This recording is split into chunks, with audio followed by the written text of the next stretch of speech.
Okay, we're on time for once, almost. Not really.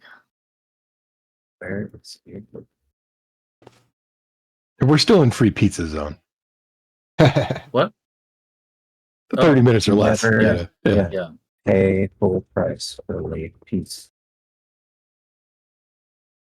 But patience is virtue. So we're all in cloud form, right? That's Yeah, you've all just taken the wind walk. Obviously you can, during the 8 hours, you can freely revert back and forth, which takes 1 minute. And there's no concentration on that, so that is just Yeah. how you exist for the next 8 hours. My plan was going to be casting True Seeing and flying up the tower to see what I can see. Okay, there's if you wanted to do that prior to Naya casting her spell, I think that would be fine. no, everybody has to be in proximity, and I had already. I mean, he could cast the spell on himself while you're casting. Yeah, his spell, I don't think he was doing anything else. Okay. If you want to do it that way, that works. Sure, I will. I don't. You can't cast while you're in wind form. No, but if I spend a minute to get out of it, I can cast. Yeah. So, that part I'm not quite as worried about. So I'm gonna bring up my character sheet here and click it into chat.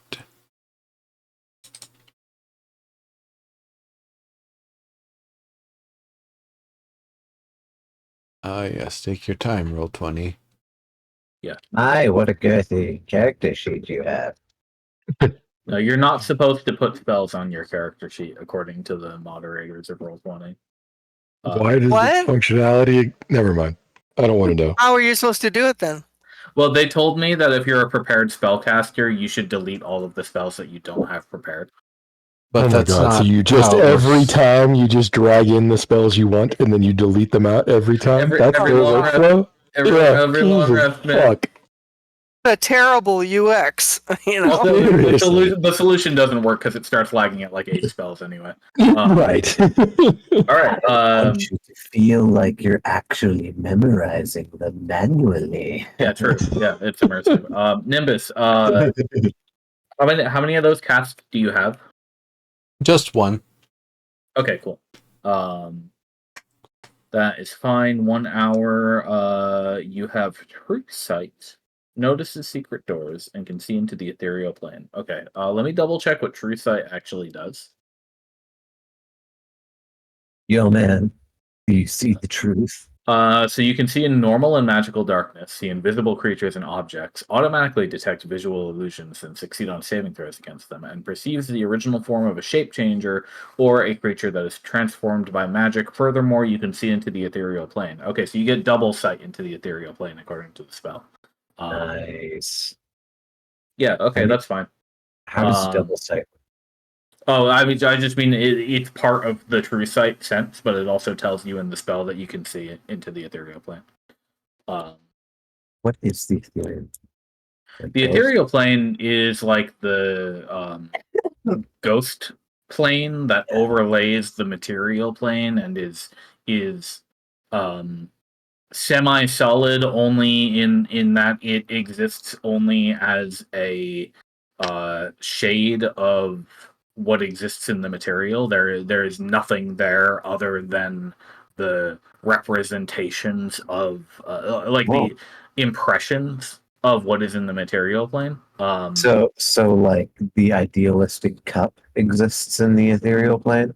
It's like basically there's nothing there, but if you and non-permanent objects don't exist there.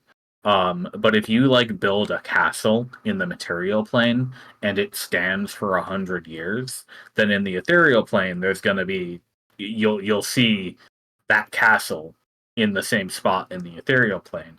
If you knock the castle down, eventually it'll fade away from the ethereal plane. It's like the warp. The what? The warp. Warp.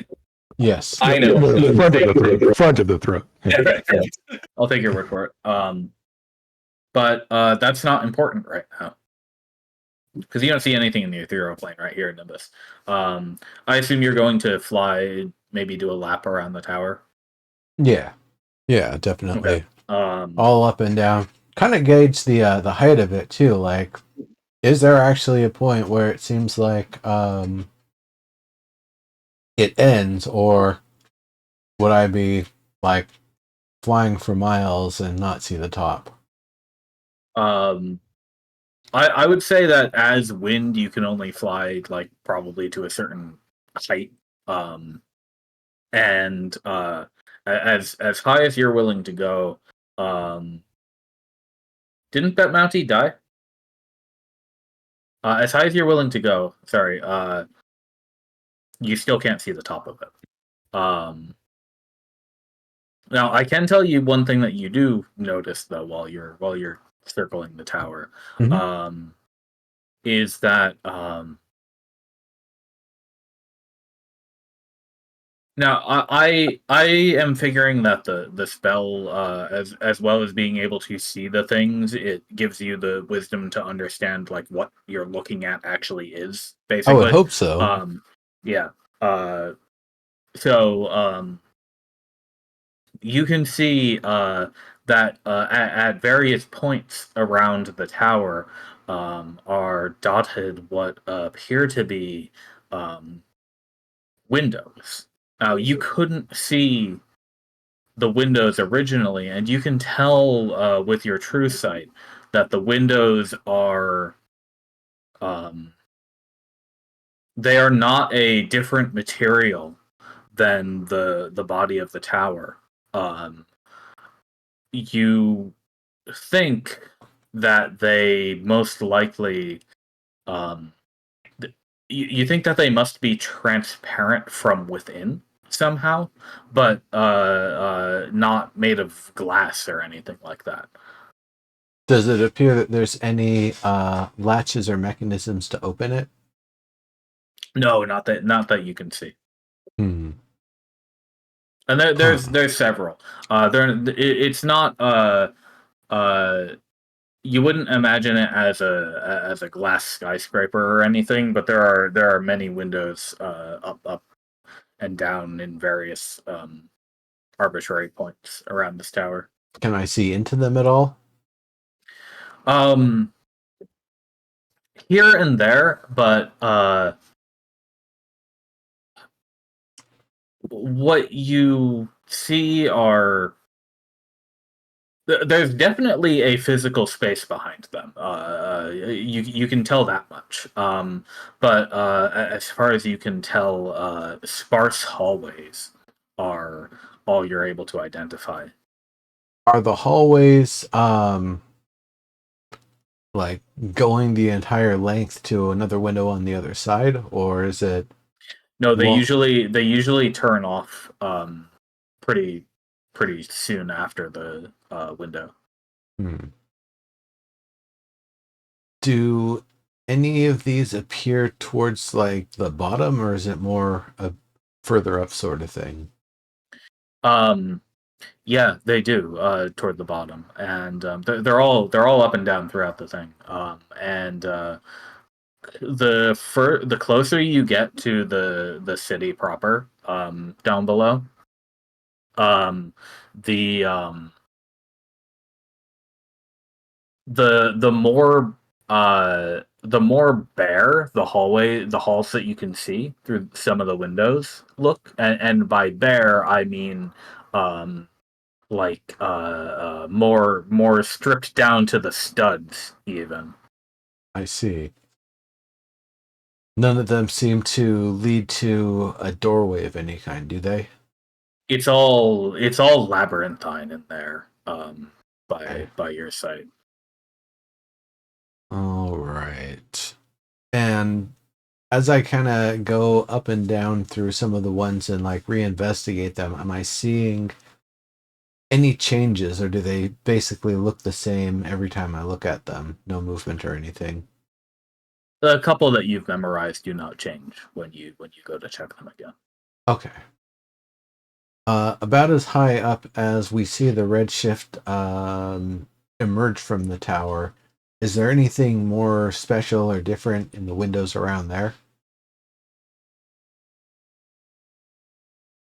Not that you can see, but the higher up you go, we'll say neater the insides become. Does it kind of seem more like they're more complete, where the stuff lower down is more like what it would have looked like in an early construction sort of state, that perhaps I'm seeing more like different time periods of parts of the tower? That's not a bad way to describe it. It's sort of like going to an office building on a Saturday evening, that is empty, but for you walking through the halls. And then if you imagine then going into the basement of that same building. Got that liminal feel.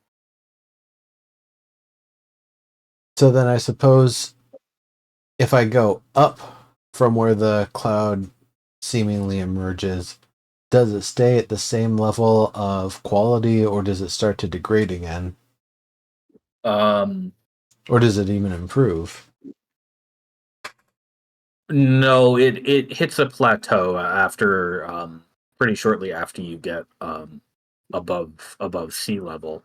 And then you'd be probably hitting the point where you can't fly much higher pretty shortly, where the air gets thin. Okay.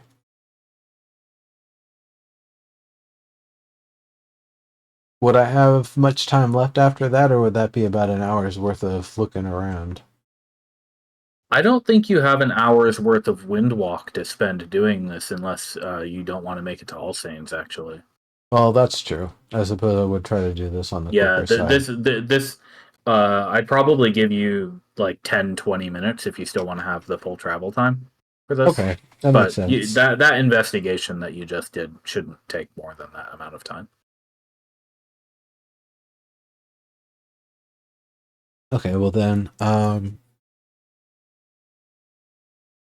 that's good. I don't know if people are waiting down below for me or something, but I would, if that's the case, come down, shift out, give everybody a quick brief on everything, and then get going. Or if there's just a bunch of obvious clouds waiting for me somewhere, I would just join back up with them and we'd take off.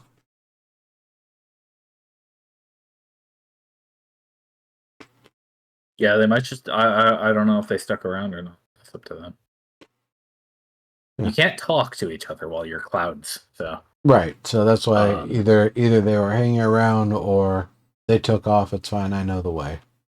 I know you were all planning to head back to the fort, which will take you. I think that's an hour. We're able to make it to the fort and All Saints with the cloud walk python. Yeah. Yep, so I'd probably meet up with them there.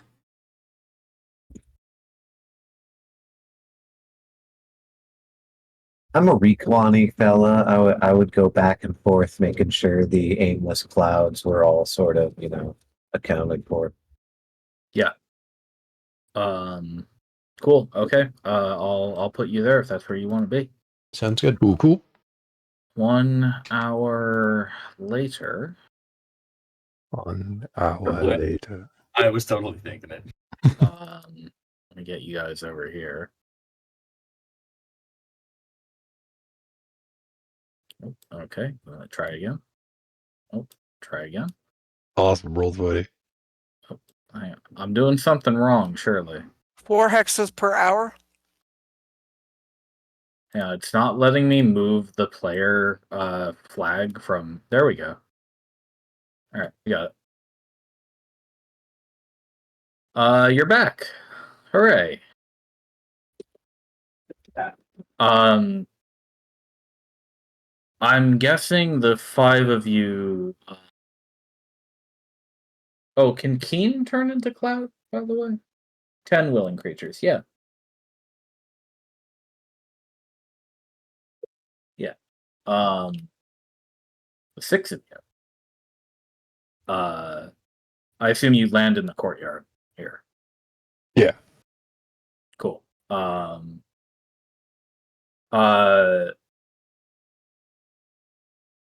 You would catch sound of Dex standing up on a ladder. There's been a makeshift lookout built in one of the corners, and he's up there with his spyglass and his notepad, and he is shouting back to Arisa, who is indeed here, and as you rematerialize or re-embody, you catch him sort of frantically. No signs of the shift starting yet, but the large tendril structures at the base of the tower are completely gone. I see nothing in their place but vague haze. I don't know what they managed to do over there. Hello there. He almost falls off the ladder. Don't do that to him.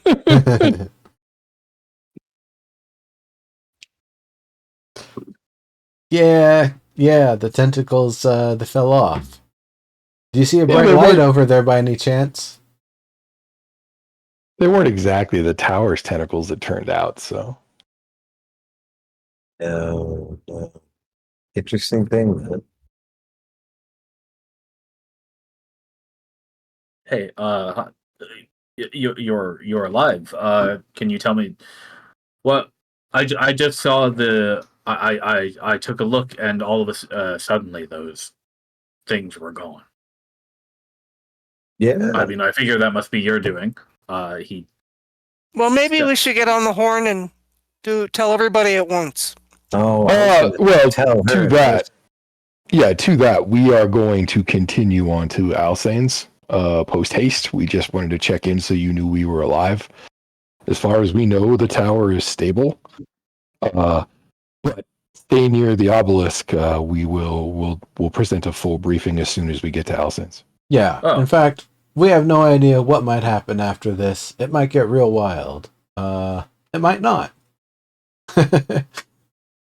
It depends on what else may still exist that has witnessed and observed us and judged us from afar. I'll not make you repeat yourselves, so I'll let the Brigadier know you're on your way. Okay, Thank you. Excellent. Okay. And off we go. Also, it's Yeah. time for a celebration. Double the rations tonight. See ya. Drinks on Degas. All right. 8 hours later, or 7, I guess. It's weird, but you are quiet. Like I have my phone turned all the way up. Ombwa open mic, or that was. That was through me. Yeah. In any case, you're back. You make it back. Without any troubles. It is late night by the time you make it back. You guys left like mid-noon. So I think in this case, because you're made of wind, we won't do any exhaustion forced marching to worry about. But you are tired by the time you get back. Okay. Oh, Dex shouldn't be here. I was about to say, damn. Good trick. It's a hologram, Degas. Yeah. This Decus is limited in the amount of responses he can give. Programmed illusion. Please be patient. Exactly. I need to sidetrack while you all think about what you're going to put in your report, which I'm sure you've been thinking about this week. My idea that I had for making permanency cool in 5e, I really like it because it makes it possible to it solves the stupid why would I ever not just use clone problem. Right. Because I don't know if all of you read it. I know Nimbus and Mont did. No, please fill me in on what you it's Permanency interesting. in 3.5 was a spell that you could spend your experience points to make certain specified spells permanent. Oh yeah, no, I know that bit. What's the Um, cloning bit that you're talking about? Okay, so I was thinking about how you could port that over to 5th edition because there's a couple spells in 5th that have a permanency option built into the spell, but it's like 2 of them. It's like Teleport, Circle, and Forbiddance, and that's about it. Mm-hmm. And I think Guards and Wards. So I was thinking, like, well, what if I want to make what if I want to make an illusion permanent? What if I want to make like a symbol permanent? Like you could make a glyph of warding permanent. You could make an invisibility permanent on an object was one of the criteria in 3.5. Yeah. That kind of thing.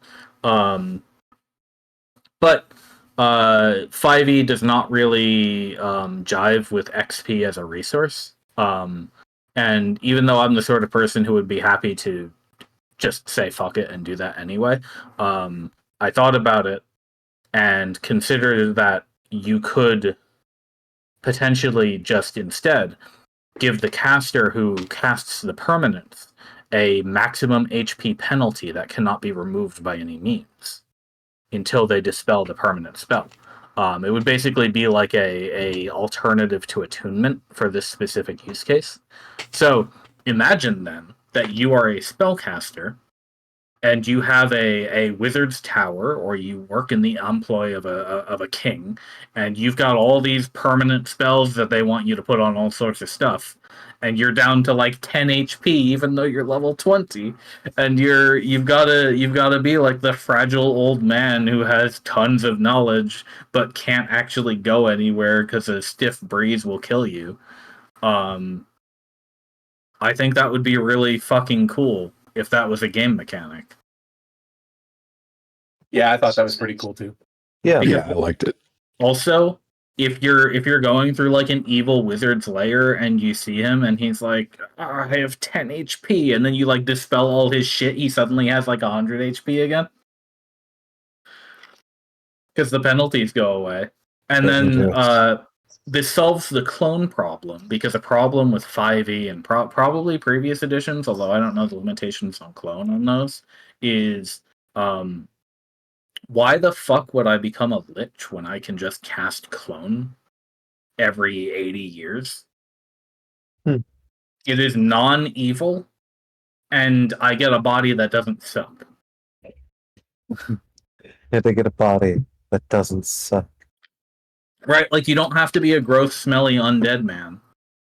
You get to be an 18-year-old wizard dude. You keep all your knowledge and everything, your levels and literally everything about yourself. It is not it's not an evil ritual. You got to cut off like your big toe or your pinky finger every 80 years at the end of your life, whatever.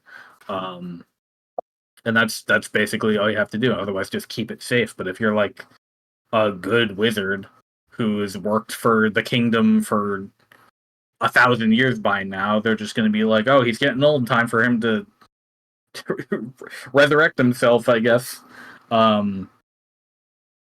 So So he's basically pulling a Dumbledore Phoenix shtick. Yeah, and I mean it's just straight up built into the rules of 5e. Like there's literally basically nothing stopping you other than sabotage. Like the clone spell, if you are a 15th level wizard, the clone spell is nearly free. And you only have to cast it once per lifetime. And then make sure your clone stays safe for when you need it. Damn. and then when you die, your soul just goes into the clone. So you can do that at 15th level if you want to. Canonically, to be a lich, you need to basically be a 20th level wizard and like do all sorts of crazy shit and also be evil. So why would you ever be a lich? What? Are there any other benefits to being a lich? Yeah. No, because you still have to maintain it by eating souls, feeding them to your phylactery. Otherwise, you turn into a demi-lich. So it's like both of them require upkeep, but the lich upkeep is explicitly extremely evil. You couldn't be like a diet lich and, only devour the souls of...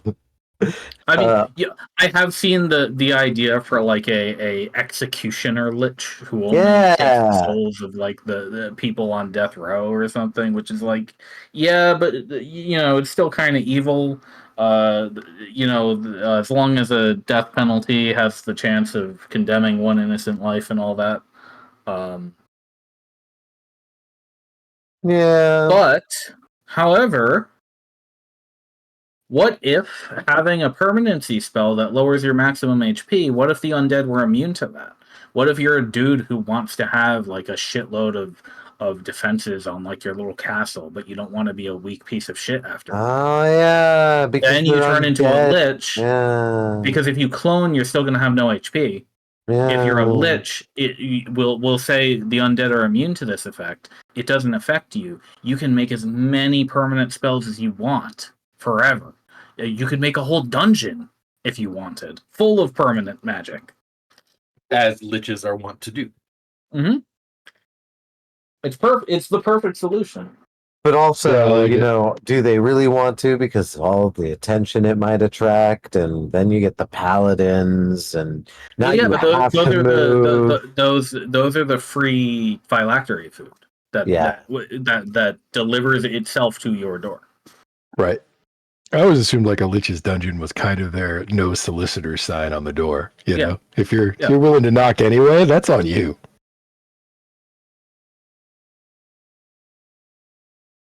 That's why you put the 1 million GP worth adamantine doors on the front of your dungeon that have explosive runes on the hinge screws.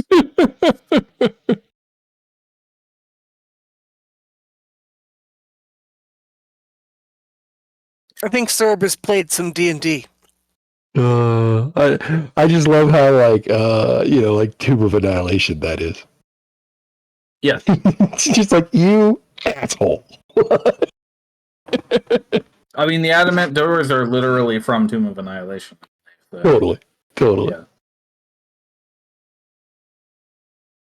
Yeah. All right. Sidetrack over. Thanks for letting me sidetrack over. I gotta ask though, why do you think undead are immune from HP max drain sort of stuff? I would just make that a condition of the way the permanency spell would work, specifically so that I could make this behavior happen. Yeah, I mean, the conceit ends up being because undead don't have life points. They're undead. They're being animated by some other structural integrity. True. If I wanted to make some like Faerun attached argument, I would say that undeath magic is not Mistra's realm, and so they pay a different tax, and they eat souls. So perhaps they get this as like a little kickback. I saw somebody suggest, or somebody suggested to me that you might have to literally get like a knife attuned specifically to your soul, or some such, and use it to spill your blood, which would then act as the exchange of hit points for magic. I could see that. And then if you're undead, then you have other undead evil methods. I mean, I don't know that necessarily has to be HP in the form of like whether you're life force or you have no life force, so there's no penalty. It could be more just that you're starting to become like magically porous. Like the more you do it, the more I guess spongy you become, that you, not that your attributes and stuff, but your integrity. Yeah, Like yeah, you're yeah. I mean, slightly disintegrating however it goes, yourself. you become gradually more frail, And and so just if it's like a like limited disintegration that you can reverse at will by closing off the spell, then I would imagine it would affect undead the same way, because they're still going to be disintegrated. well, sure, but then it's less cool. Well, I mean, there's always my way. Yeah. Use the bodies of the people you put in your phylactery. Yeah. Yeah, that works. Redirect. Right. Well, and then yeah, after you've applied, whatever permanency spells you use their HP for, you just turn them into zombies so that they eternally maintain your spell. They might only have 1 HP, but you If just stick them in a closet. Alternatively, if you're a vampire wizard, then you do the same thing with the people that you suck. Totally. Yeah, but then you can just like ice them. You know what I mean? Stick them in your basement. Whoa! Wait. Yeah. That's an interesting thing. Wait. So, can liches be vampires? Because I know liches are undead sorceress creatures. Vampires are undead. They don't breed. They're undead.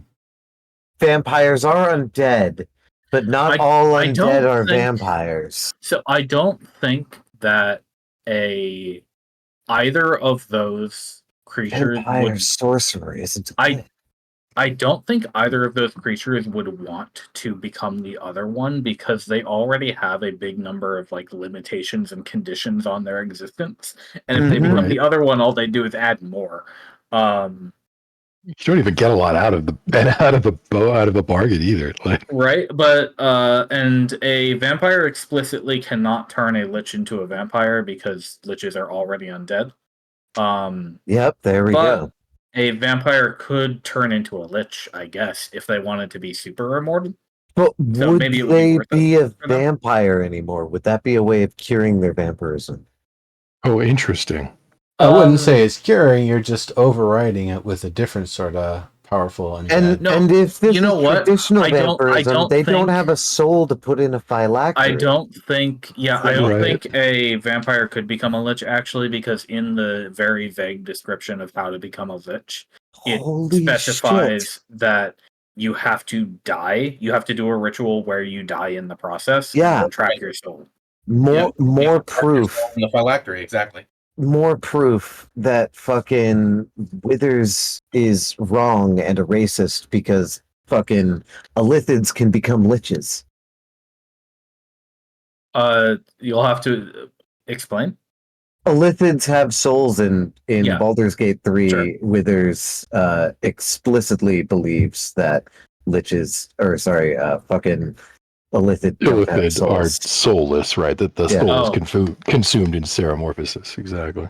Yeah, no, he'd have to be wrong, because the Illithids can become liches. Yeah, it's an interesting question of why he would be wrong, considering who he is, though. Yeah, exactly. That's interesting. I also did he lie, or are they just outside his purview, so he doesn't know? Yeah, I mean, since they, spoilers come from, I had the name of the setting and everything on the tip of my tongue, but since Spelljammer? Since they come from Spelljammer, couldn't their god be different? Just see that's what I'm thinking. Maybe when they ceremorphosize, their soul turns into something that connects to a different plane entirely. Maybe I thought the prevailing theory was that Illithids were. Illithids are from a stable time loop. They reproduce enough to exist into the far future and then come under threat and then time travel back to the past where they start terrorizing people. Huh. Okay. I heard that somewhere and then somebody told me it was wrong, but I'm confident I've read it somewhere. I'm pretty sure the first deep lore I read of Illithid was in the Menzoberranzan box set. I think it was early, and the thing that sticks out in my head is it was related to drow and dark elves, and there was a maze, like a maybe it was Queen of the Demon Web pits, and if you went past Lolth or somewhere around there were Illithid in there somewhere. Oh, rad. So they're like the Junji Ito thing. That's why they're always in the Underdark. I seem to remember that, the first place I came across Mind Flayer was Menzoberranzan or something related to that. Like, that honestly makes more sense than them being aliens. I'm kind of curious now. Anyway, whoa, D&D game. Okay. Hey, I'm back. Hi. Hi. I'm Alvestat. I'm now your brigadier. Yeah. Hello there. But it's probably I guess it wouldn't be exactly midnight. It's probably like 11 p.m. by now. So the kobolds are all up. The kids are all asleep.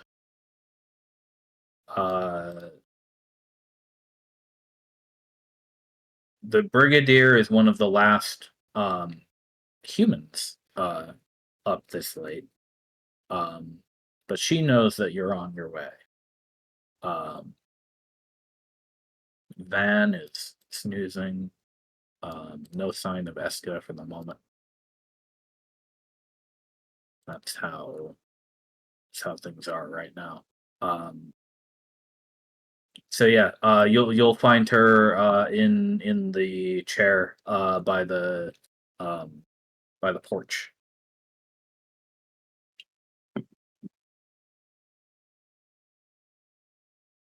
I guess you would see a bunch of clouds descend on her, huh?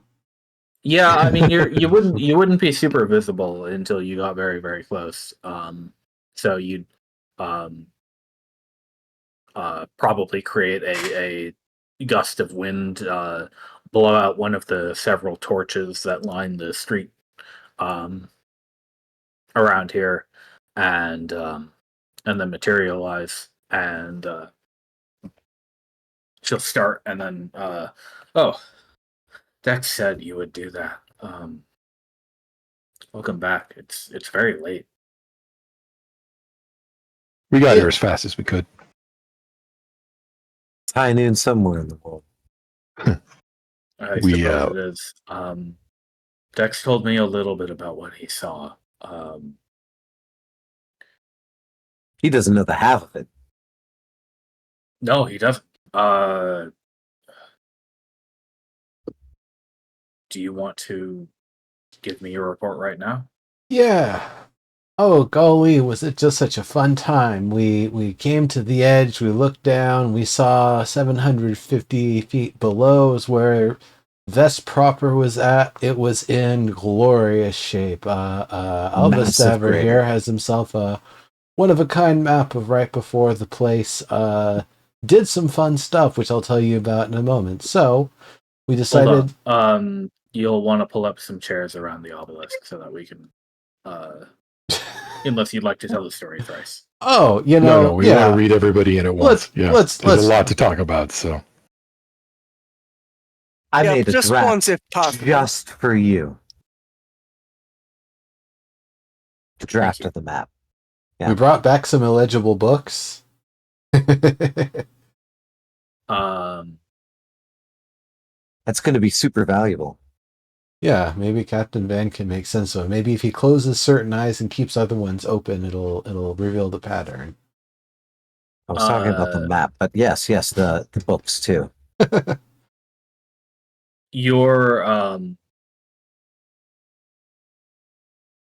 She's about to ask you a question, and then you all stumble under the first wave. She says, "Oh, that was quick. It's only been not even 3 days yet." Yeah, we might have pissed off the tower. The heavens do not. It's why we windwalked back. Of this. Well, I'm glad you're back in. We're all safe here. Well, we're all safe, but what about people that are still out and abroad? Yeah. They'll be making their way back come sunrise. I'm sure everybody who had their watch up felt it, and if not in the morning, they'll see the storm. As I don't know usual, how they don't wake up. we have some heavy sleepers here and there. Honestly, you kind of get used to it after a while. I've slept through it myself plenty of times.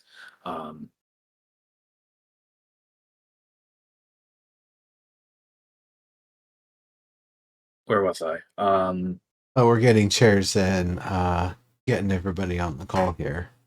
Yeah, once you're all circled around, and are able to get decks on the line, you she asks you, okay, the first, you can go in order after this, but I want to know first thing, what did you do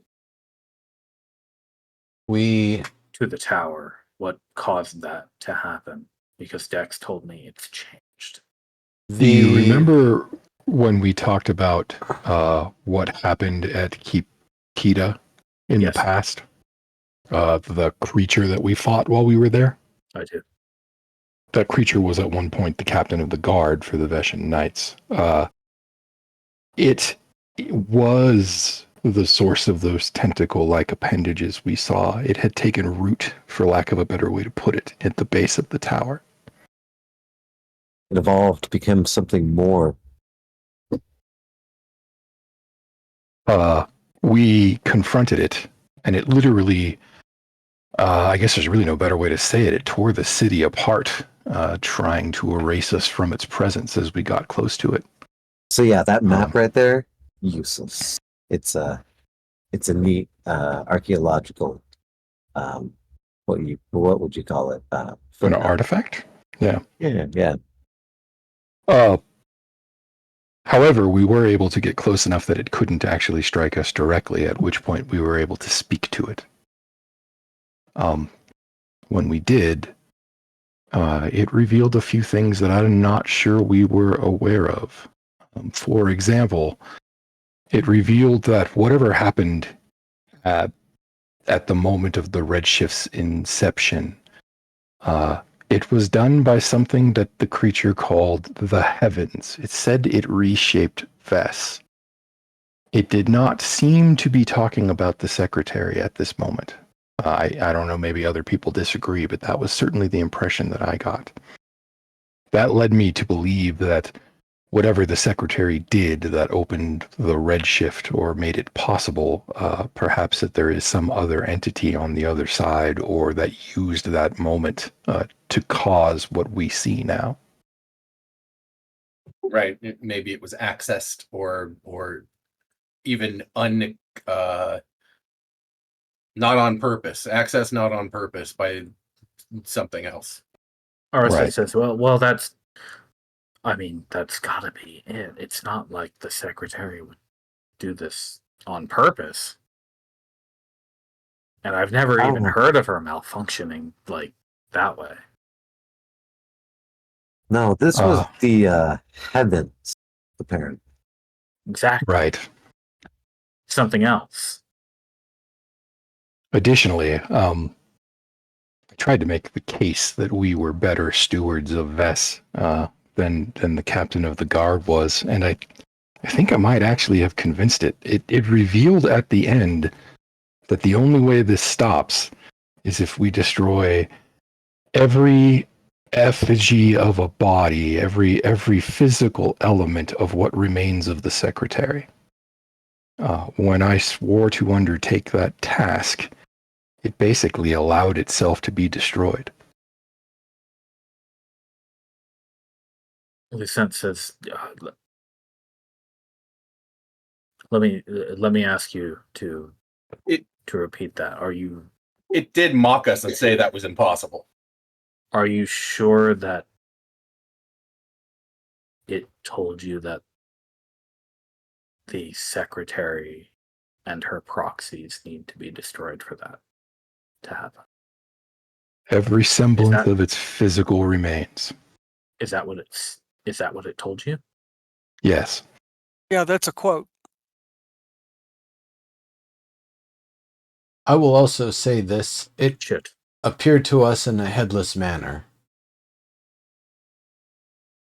And so I'm not 100% sure if those sort of headless corporeal forms is what they're talking about. If we need to go and kill every last copy of a soldier at Gemery and any headless version of the proxy there, if that's more what they mean. I don't know if they mean destroying the crystals, and as it pertains to Orisa, I don't know if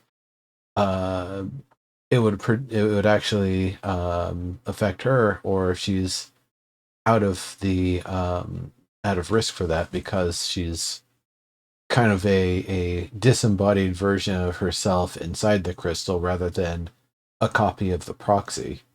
Well, hold on now. Now, don't take this as me pleading for my life, because I'm not. But I mean, I gotta step in here and say, if you're thinking we need to, take down all of the proxies, potentially me included, I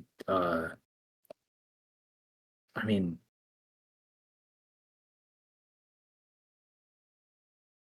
damn, I really don't like that. There's still other avenues for us Trust to me, I don't pursue either. before we have to try that. I've been thinking about this the whole way back, and I have a theory. Okay, I like theories. Let's hear it. Every proxy, with potentially the exception of the one that was at the potion factory, has tried to save the lives of those around them when the redshift occurred. It's why you're here with us at all, Orisa, right? I guess so. It's why the soldiers serve at Gemery still, in their poor, twisted way. Yeah. Lucent says to add on to that, and the proxy at Paladay kept producing medicines for centuries until her systems shut down too. Every proxy is in a way an echo of the secretary, right? Yeah, that's correct. They're all basically copies of her. She's the original one. Logically, they would do what she would in that moment, right? Perhaps armed with slightly different information, of course, so they don't produce the exact identical result, but the same impulse would be there, wouldn't it? Yeah, it's like if there were 5 of you, you'd basically do the same thing in most cases. Exactly. Right. So probably she tried to save everyone as well. Yeah. There's no one at Vess. There are no bodies. There's no evidence that there are physical remains there to be found at all. I think she probably tried to do what happened at Gemery, or even what happened with you, Orisa. And I think that whatever she tried to save, perhaps herself as well, she embedded not just in the hardware, not just in the crystals in Vess, but in the entire network. Every connected proxy probably contains a piece of the work that is itself keeping the redshift here. I think that's what it was trying to tell me.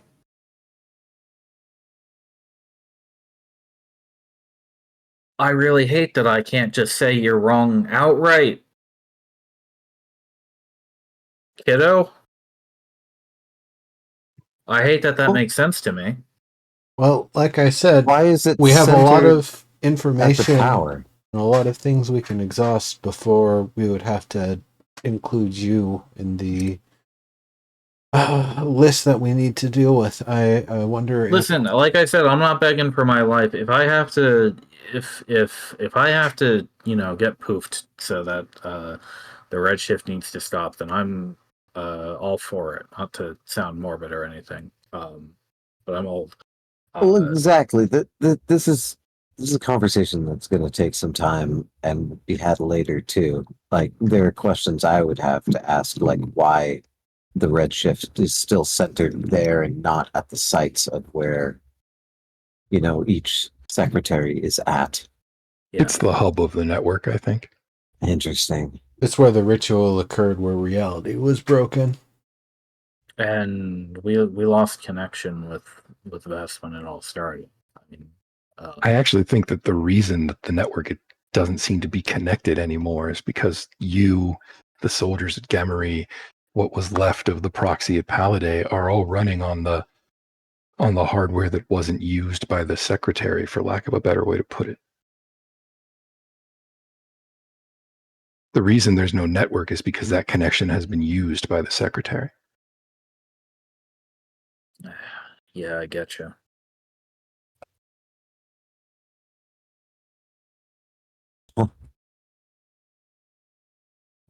But I think that also proves that you are not part of the secretary. I don't think you would be here if you were. So maybe there's a way to find you another home. If that's what you want. Well, I'm gonna have to decide what I want if I manage to live through to the end of this whole thing, aren't I? But let's not talk about me just yet. Let's talk about the other proxies, because I think what you're going to do about them is a little bit more important. I have to ask, do you think if they are a manifestation of the Redshift, that putting down an obelisk in proximity of the proxy at Gemery would be able to dispel any of the magic associated with the Redshift, or is it the sort of thing where that may not matter? The reason why I'm thinking about this is you've spent so long in areas that are exclusively protected from the Redshift that I wonder if that's another sort of signal to us that you aren't connected to it anymore, because the effects of it potentially wouldn't be able to function correctly in protected space, or it might not actually do that at all. In my memory, you all brought me to my senses before you put down that obelisk, so I'm not sure what. Well, I didn't. I was stuck without a body, so to speak, till you put that down, actually. So maybe there's something to that idea. That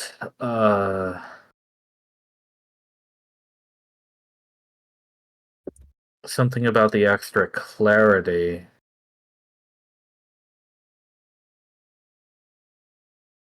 kept me from going back to whatever it is you think I'd be going back to.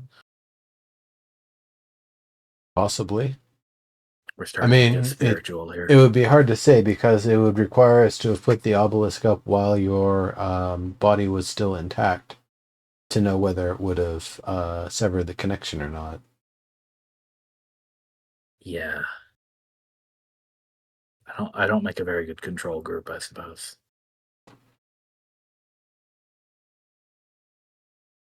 It's unfortunate that we didn't really have the magics to fix your body. Like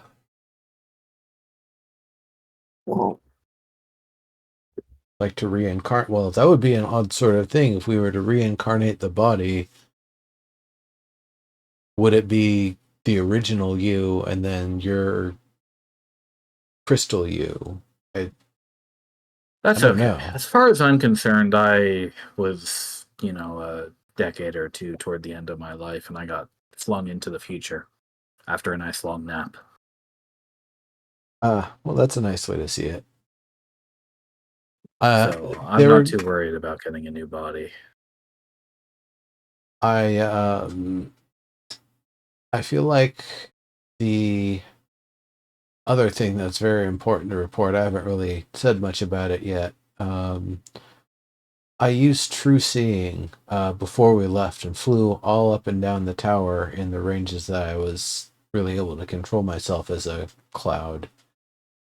And it was very interesting. I was able to see what appeared to be almost like one-way windows. Like, the stone is solid from the outside, but able to be seen through from the inside. As peculiar as that is, even more so as I went up and down towards the lower part. Which, by the way, after we destroyed the flaming effigy of the guard, the captain of the guard, the tower slammed precisely down. It felt as if it was being shoved straight down from above rather than simply falling. Exactly, and it didn't teeter at all. Yeah, just as if it was always going to end up there, and that little opening created by the captain of the guard was just a temporary sort of state. It also did not reveal the inside whatsoever while it was up and above it. The tower was not whole. It was solid. It was as if it was just a cone of the same material at the bottom. And right. It was not connected to the base when we first got there, though. That space was occupied by the captain of the guard, which appeared as if he was a small flaming star. It's all illusions. It didn't cook us like we were next to the sun. Fuckery. Well, he looked like a star until we got up close. Shape. Just saying. It was a tentacled energy being that we saw when we'd first visited Port Kita and seen the flashback to the whole portal and everything. It seems like that entity merged with the tower, and the tentacles we had seen on it became the tentacles that it spread out of seemingly the same material. When we activated it, it not only caused concentric circles of the city to rise and fall and rotate while it tried to shoot lasers of searing radiant light at us, but it also seemed like we saw the tentacles. If I remember, they were starting to move then, kind of freely. Yeah. So it seems like the captain of the guard essentially had been viewing us from afar, somewhat laid dormant, and once we had reached the very edge of the green grasses of Vess, of the kind of Vess region, the purple things we were seeing were the knights turned into some new form. They manifested as these large, snaky, rainbow things that we fought while we were trying to find cover from the lasers and get away closer. So I have no idea if we're going to be harassed and pursued by the purple guardians anymore, or if we've effectively destroyed their control system. I wonder if they were what was left of the Veshan Guard. Military coup, yeah. We saw a cluster of them wander by the fort over here later this afternoon after you all left. So, I suppose I guess that dashes your hopes about them being all gone. Well, maybe not gone. Wandering, though, as if aimlessly or with intent, because they never travel on the surface. We saw them pop up, travel a short ways, and pass by the fort as usual. I see. So, they're still around, but the captain of the guard who had integrated himself with the tower is at least gone for now. Possibly for good. For now. For good. Hopefully. Jesus Christ. No, he's supposed to come back. He did tell us that we would never see him in that form again, and then we shot him with lightning. Yeah. Like I said it with sincerity. I hope you find peace, and then cooked the headless personage of the captain of the guard with a lightning bolt. It seemed to fall. Yeah. I mean, the whole tower came crashing down. So In like the same way that, I've seen towers crashing down on me after I've eaten the mushrooms that grew in my cave. well, I've heard other people say things like, if you don't find a body, then they're not really dead. So maybe there's some truth to that warning, but I think they're probably gone. Doesn't mean the tower won't be able to manifest other threats at us, especially with the void of the captain of the guard. We have no idea what the tower has planned for us. That first wave came pretty quickly. It certainly seems to have responded to our actions. Exactly. Yeah.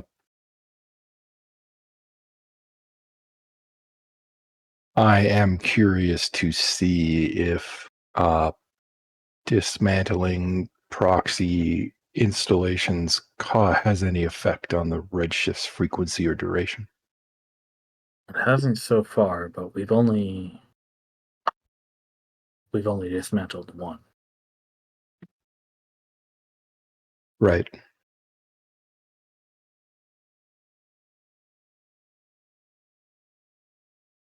That definitely seems like it's something that we'll need to focus on, consider how we're going to deal with them, if we're just going to go in and smash and grab style, or if there's going to be some other method that we attempt to see if we can do it in a more clean or reality reaffirming manner. Well, I think I understand what happened over there.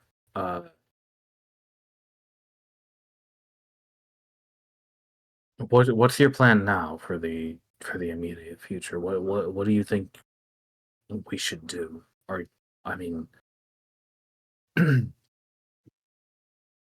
we know where every from the proxy sounds is? of it, it sounds like getting close to the tower is less problematic now.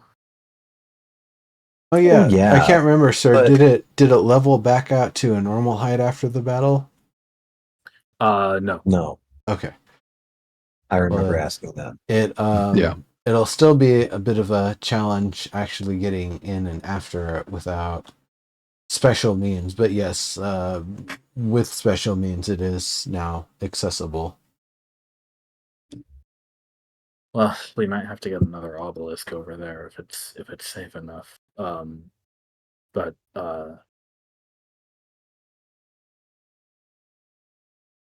right. Well, what do you think is your next course of action? Are you actually going to go after the proxies? That's my intention, yes.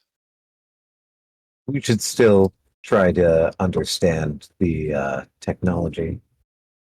Maybe there will be an easy way of dispatching the proxy at Gemery. But yeah, I think that's the best bet too, is disabling how we think the Redshift is being stabilized. Arisa says, I'm still trying to get my mini proxy working so I can go with you, but I still don't know if that would be a problem or not, if it's part of the technology that's sustaining the Redshift, or if it's now separate enough from it to not matter. Do we know where every proxy is?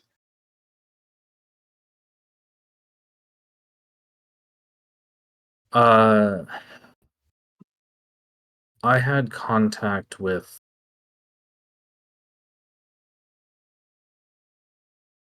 all of them. Between me and the one at Paladay and the one at Gemery and the secretary, there should only be one more. At least that I know of. I don't think they had any others. That was the one that made potions? No, that was the one at Paladin. That was the one at Paladay, right. Yeah. So only 5 for all of us? Yeah. We had mine, We've got the secretary. Obviously, she's at the center of everything. Got the proxy at Gemery is the she trained the Russian military and all that. The one at Paladay, they actually they only put her there recently because she was to invent new medicines, and then um, there was one studying energy somewhere in the south of the kingdom, but I never got an actual address. Somewhere near Colis, though. Ah, well. Well, maybe that's what they were digging for. Possibly. I had thought that there was potentially one down there. Well, we might have to make another expedition to find the last one then.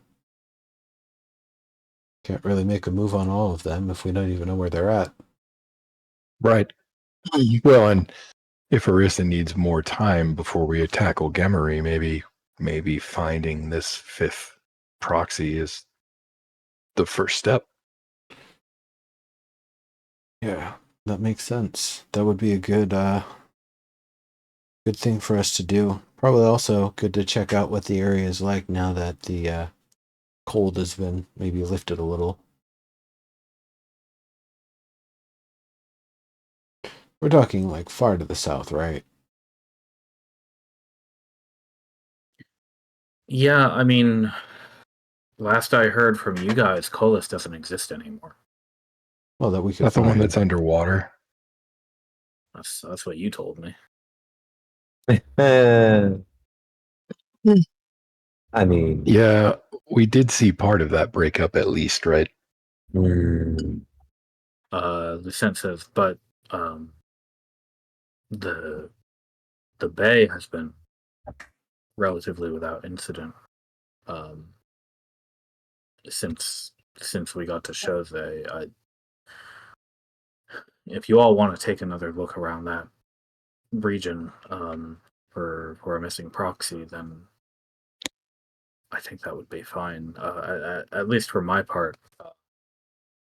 Dex, I think we need to get to work on a few more obelisks, and I'm going to have to send you back and forth across the province here because we need a few of them. We all can't turn into wind, so we're probably going to need another one between Alsanes and where you're at. And I do want to put a post down near the snowfield just to make sure we're watching our backs because we never know what's going to come out of anywhere.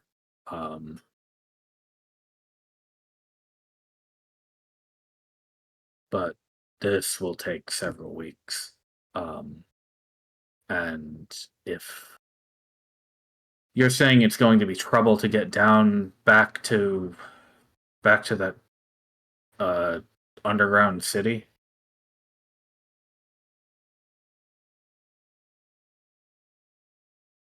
Yeah, do you even know if we can? I'd like to do that. Oh, I don't think we know. She means Vest. It's not underground anymore. Actually, it's open in the pit. It has a no. It's not a pit. It's like a rising concentric slope. Step, right? Yeah. Like a paddy field. Regardless, there's no good way to move heavy equipment up and down without either magic or flight. I, for example, was suggesting we build a hot air balloon as a means to move things up and down that pit. Do you think it'll be safe to build a fort there? I'm not sure, but I suspect that it is. I feel like, and maybe I'm presumptuous, but I feel like the captain of the guard has left the defensive vest to us. Likewise. You should know by now. No guts, no glory.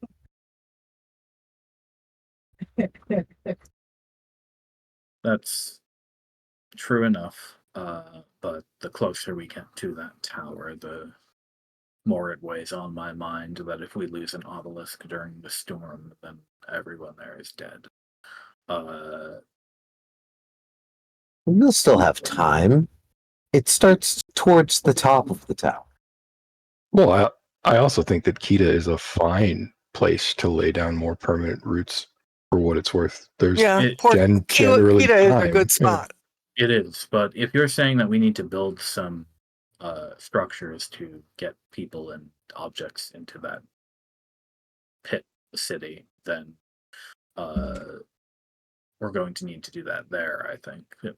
If Even though it's pretty close, it might be worth having another obelisk there, because I would hate to see some of our machines turn into something terrible while we're gone.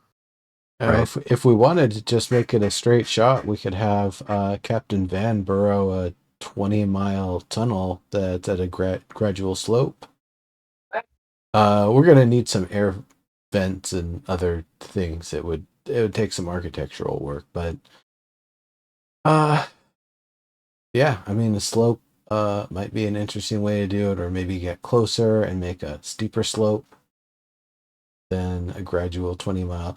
But I think blasting away a slope from the natural terrain might be the easiest way.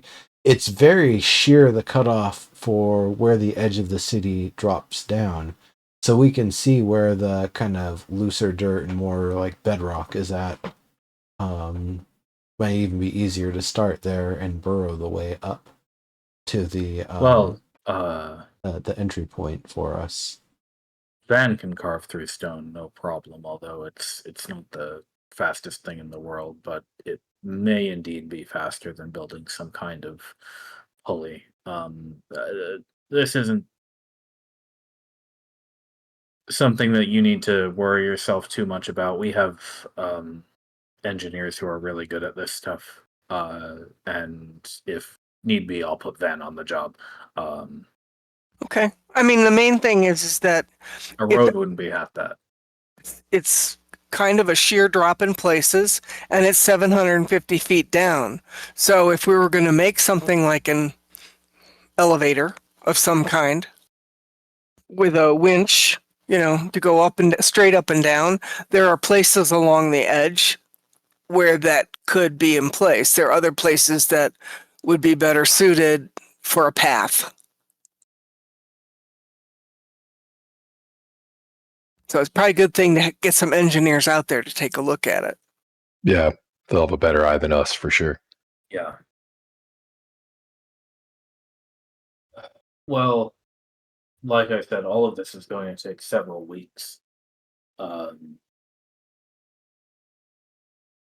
So if you're planning to look for these proxies in the meantime, I think that's a fine thing to do. That seems like it'd be the most effective use of our abilities if it's somewhere, of course, presumably dangerous and hard to reach. We always have means of dealing with that. Temple. What was that, Nora? I was saying, I wonder if one of them is, under the water in that temple. Yeah, I'm pretty sure it is. I'm pretty sure that's what she said. Great. Yeah, so water breathing is going to be important. I'm always glad to be useful. With all of those undead. We can deal with undead. Sickening radiance works underwater. Yeah. Moonbeam, sunbeam. Man, if only we had a cleric to turn. Oh, the undead don't like it when I sing. There's something about it. I don't know. Actually, now that I think about it, maybe it's not safe to use sunbeam underwater because it might boil the water Flash around boil. us. Yeah. Yes. Ooh, well, that one we'll have to. Okay, maybe moonbeam. Consider better. it with. She says, "Yeah. If I remember my 1,000 years ago correctly, they had one of the proxies hold up somewhere south of Colvis, and she was studying like Earth energy. That's way outside my wheelhouse. Was the area land or water? Was it beach? What was it like at that time? Yeah, I mean it was a place on land, but I don't know the exact spot. I'm sorry. Oh, okay. I mean, we can find it. I remember on our last dive down in the bay, we were able to see a lot of architectural road marks, pillars, and other things to give us a little bit of a clue that we're going the right direction. So we should be able to See, use that again. having the proxy is a disadvantage here because if I had actually ever sent a letter, I would probably know where it was. But all I had to do was talk to the proxy on my side, and then she could talk to the secretary, and the secretary would talk to the other proxy, and that's usually how we communicated. Oh, so you Right. wouldn't even communicate directly. It was all through the secretary. Yeah, we go back to Vess and then one way back and forth. I wonder if part of the issue is their inability to reconnect with the secretary as part of what's fueling or igniting the redshift itself. Since Well, you just told me that tower was literally floating and not touching the earth. well, for a little while, but then after we killed the captain of the guard, that part of the entity of the tower was destroyed, so it slammed back down. My point is the secretary lives in the tower. She hasn't even been connected to any of us the entire time that's been like that. To And be you fair, sense that connection now?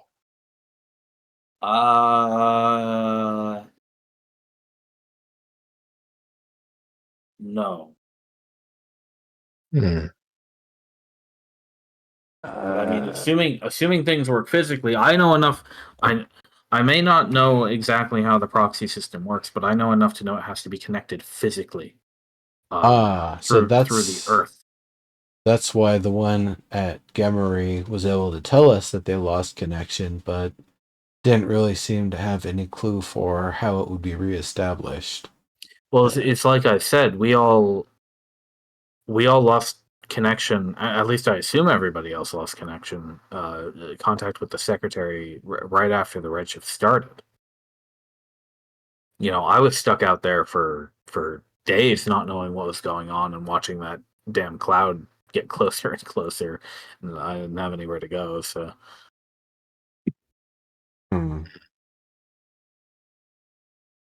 Terrifying. I suppose that makes Absolutely. sense. That as one of my father's friends used to say, you don't need to know how to make ink and bind a book to be able to enjoy the words. He expected everyone was literate, and he got called out on that a few times, but Yeah. the analogy stays.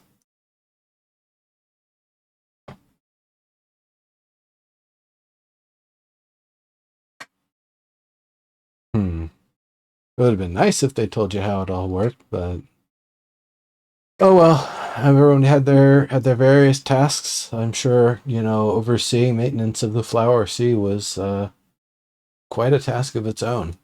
It was quite marvelous when we got to see it in its fullest. yeah, Absolutely. I'm a witch and I look at the stars mostly. Sorry that doesn't help you a whole lot. Oh, you've helped us plenty. I think then we have a good idea of where we're headed next. That's gonna be a little bit of an adventure for sure. Yep. I like the sound of that adventure. Well, if you do find her, try to talk some sense into her at least first. I mean, if you do find a proxy over there, I mean, she probably hasn't met anybody for about 1,000 years. So, Oh yes, we definitely intend to be diplomatic. In fact, if you wanted to prepare some sort of letter of That's a good idea. Letter of introduction. Introduction, yes, that's the one. To kind of give us a chance to, That is a good idea. I It can't could write, grant safe so- passage of some kind, yeah. but maybe there's a way to create some kind of a quote unquote letter of introduction. I'll ask Alvis Travert to do the calligraphy for me. Certainly, and I'm Absolutely. sure we have Very plenty good, of things that we can stamp to make a Veshin seal with some wax. So that'll all be nice. Do you want me to try to trick her again into thinking you're, maintenance workers or surveyors or something like that? We never really seem to make use of that trickery when we've used it so far. Not that we can't still, but I'm wondering if being more upfront might be better. It's hard for me to say. What do you have any idea the demeanor of that proxy, their kind of personality at all, or because everything was filtered through the secretary? Not really. It's like I said, they're all the same person. Was just really nice. The kind of person that you could talk to all day long and have fun doing it. I mean, she didn't really get mad at people and was. I mean, we could bring two letters. The first one for introduction, and the second one after we've talked for a bit. I mean, she's she's been alive longer than probably anybody in the world. If I had to guess.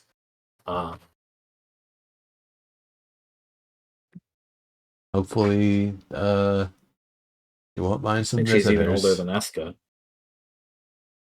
Wow. So she was the one who was. Yeah. No, I see. Okay. Huh. But over the years, she made a few copies, and as the kingdom grew and needed her help,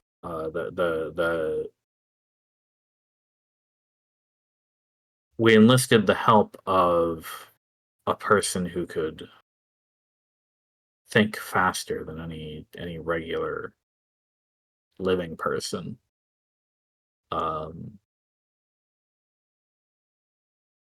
She couldn't physically interact with us really, but as long as she had people cooperating with her, she was always the brains behind the kingdom. I see. Well, hopefully which is why I can't believe anything bad that's happening with the Redshift is not something she would ever do. She's quite literally swore her eternal life to the kingdom's service thousands of years ago. Well, yes, this one in this reality might have, but that doesn't mean every version in every reality necessarily did. Well, yeah, and even simpler than that, I think she lost control. As she put it, the heavens come down and take away her lucidity. If anything, that's what I'd believe. But that is apparently the Redshift as well. Or whatever drives it. Mm-hmm.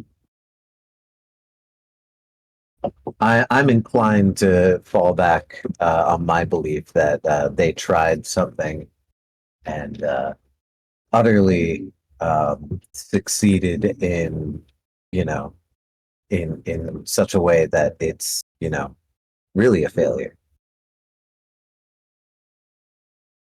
Perhaps the Succeeded tool beyond their wildest expectations, right? Exactly. Perhaps the tool was not as precise as perhaps they believed it could be, where they thought they could make a nice, clean fillet or cut that would protect Bess.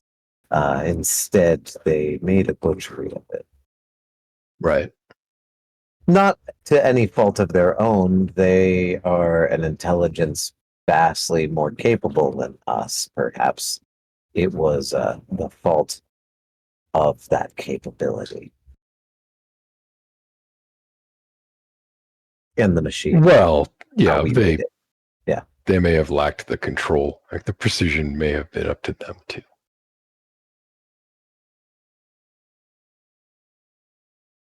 You don't know. Whatever happened, though, I think they connected with a will from somewhere else, and it is imposing itself here now.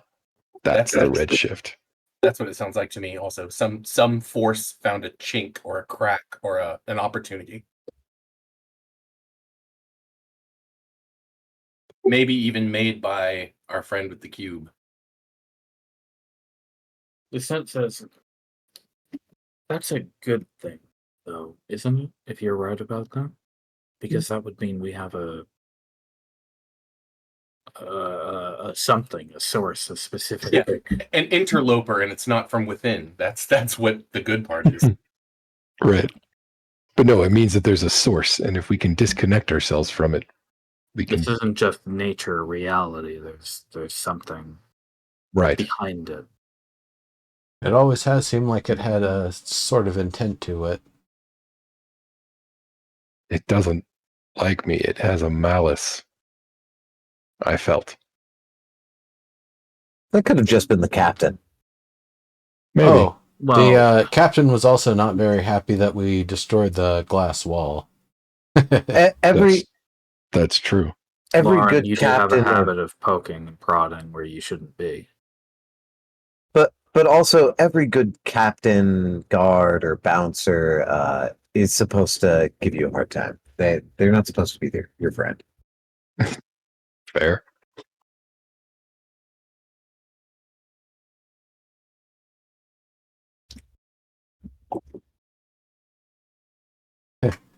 Yeah, now that I think about it, some of the security folks with the Troop of No Return, we didn't have a meet with the actors in the town. We didn't have them drink with them. Traveled with us. They kept an eye on us, but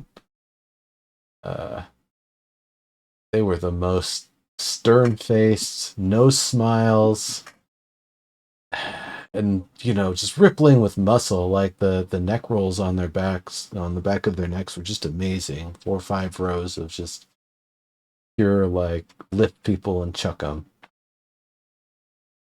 Marvelous, but boy, I didn't. I learned real quick. Do not try to make friends with them. Do not talk to them. Do not try to make them smile. They're getting paid. They're happy. They're drinking, eating. They're happy. At least know what they're on the clock. I don't know what they had seen before I had joined the troop and what they had seen in their lives previous, and they never really opened up about it.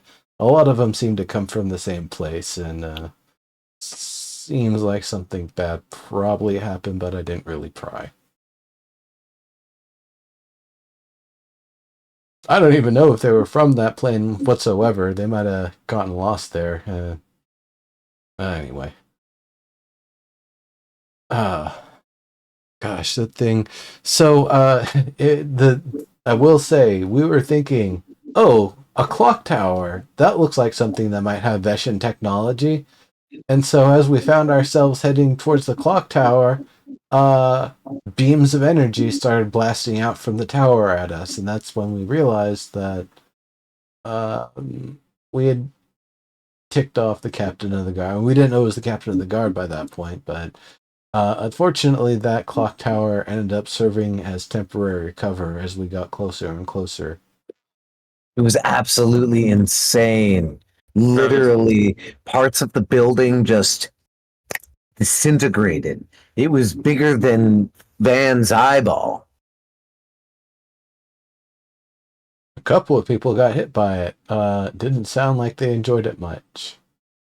I mean, considering you haven't had a bath yet, you all do look a little bit singed. So I didn't want to say anything, but I'm looking forward to a bath and some food and then a nice long rest. but I'm very glad you all manage to outsmart that man or whoever he might have been once. Oh, we got lucky. We had no idea that it wasn't going to cook us just being close, and then also that it wasn't willing to fire in close proximity of the tower. So we got lucky on that, honestly. No question. Yep. We very well could have not come back from that one.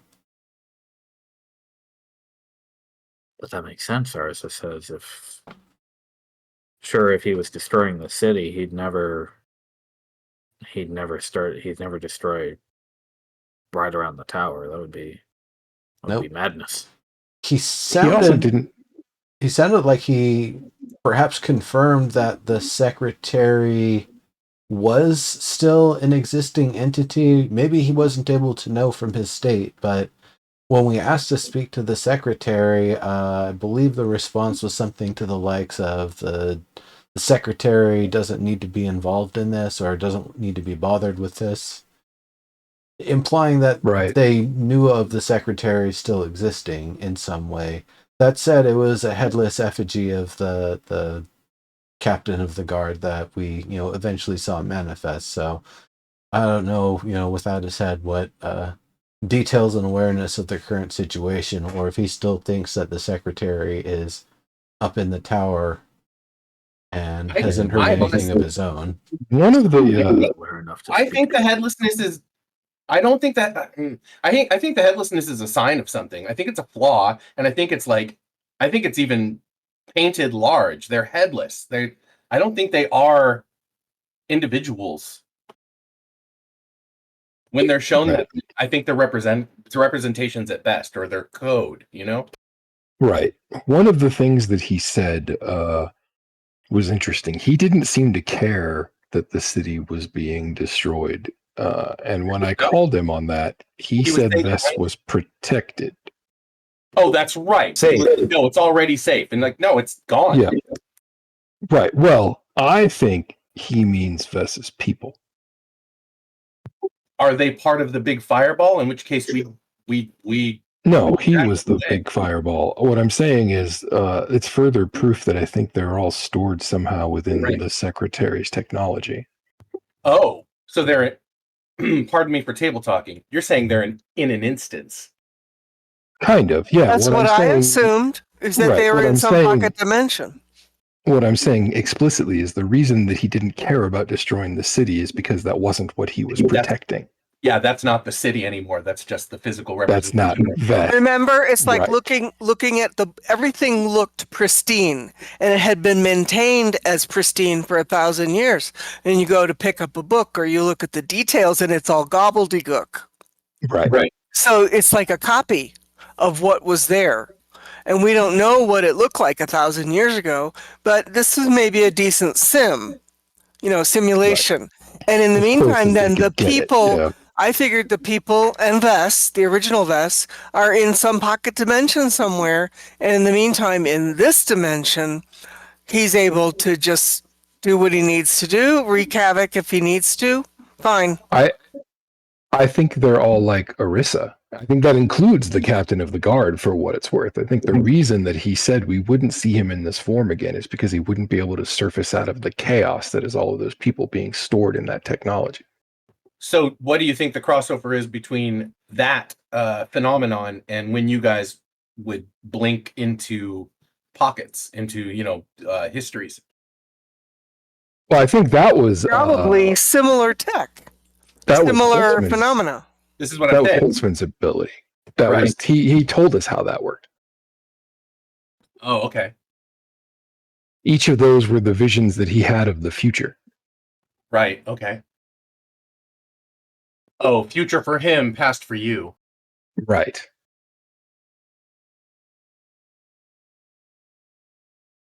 Wait, he who told us that? Holtzman did. Okay, I thought it could not be anybody but Holtzman. Okay. Right.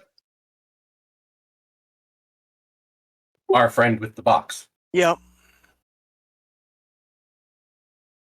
Well, it'll be interesting to go down south and go back to the water and see what we can find. We will have different kinds of challenges working with underwater, which means a complete redo, at least for me, of the spells I prepare. Especially if there's something that has to do with Earth.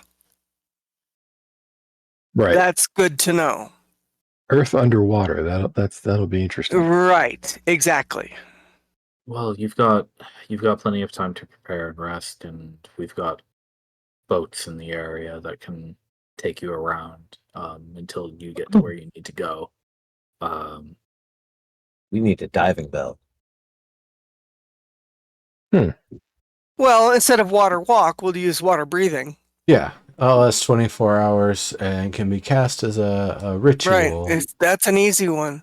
The main thing is that if we need to do fast elevation, I can cast water walk on everybody as well, and then it'll pop everybody up to the surface, so we only have to worry about bends. Oh, that's not how it works. Right. Sir, are bends an issue if I pop everybody up using water walk? I think water no, breathing it's prevents from pressure-related stuff. That's what I would figure, but it's up to the DM. It almost certainly would be.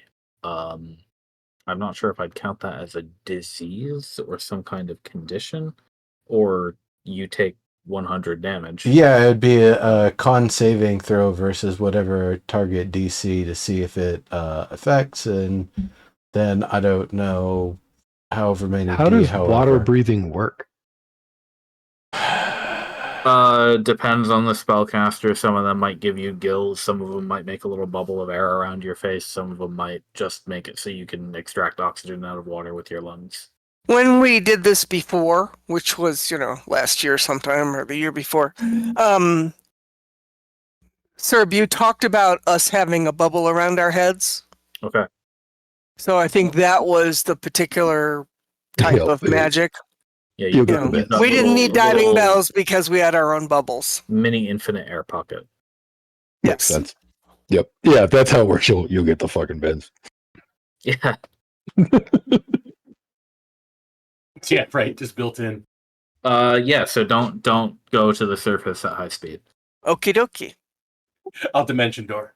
That's the other one I was looking at here. Is because I can't wind walk either. There's a note here on a Reddit about. So I got a situation here. My players at an underwater adventure. They're going to do a word of recall to get back to the cleric's temple. So they're going to go from 500 feet depth pressure to 7,000 feet elevation. How do you guys think I should rule on this one? Like the players and the characters know about the bends and decompression sickness, so because of the way that Dimension Door works, I have to assume that it compensates for that. I don't know. I think you'd come out a blobfish on the other side, dude. Explicitly Dimension Door, because if you read how Dimension Door works, you can go there is literally no mention of anything about what's between you and there or the distance traveled or anything. So it's not about what's between, it's about the difference in pressure between destination and source. That doesn't go away with a dimension door. You can't make that go away, right?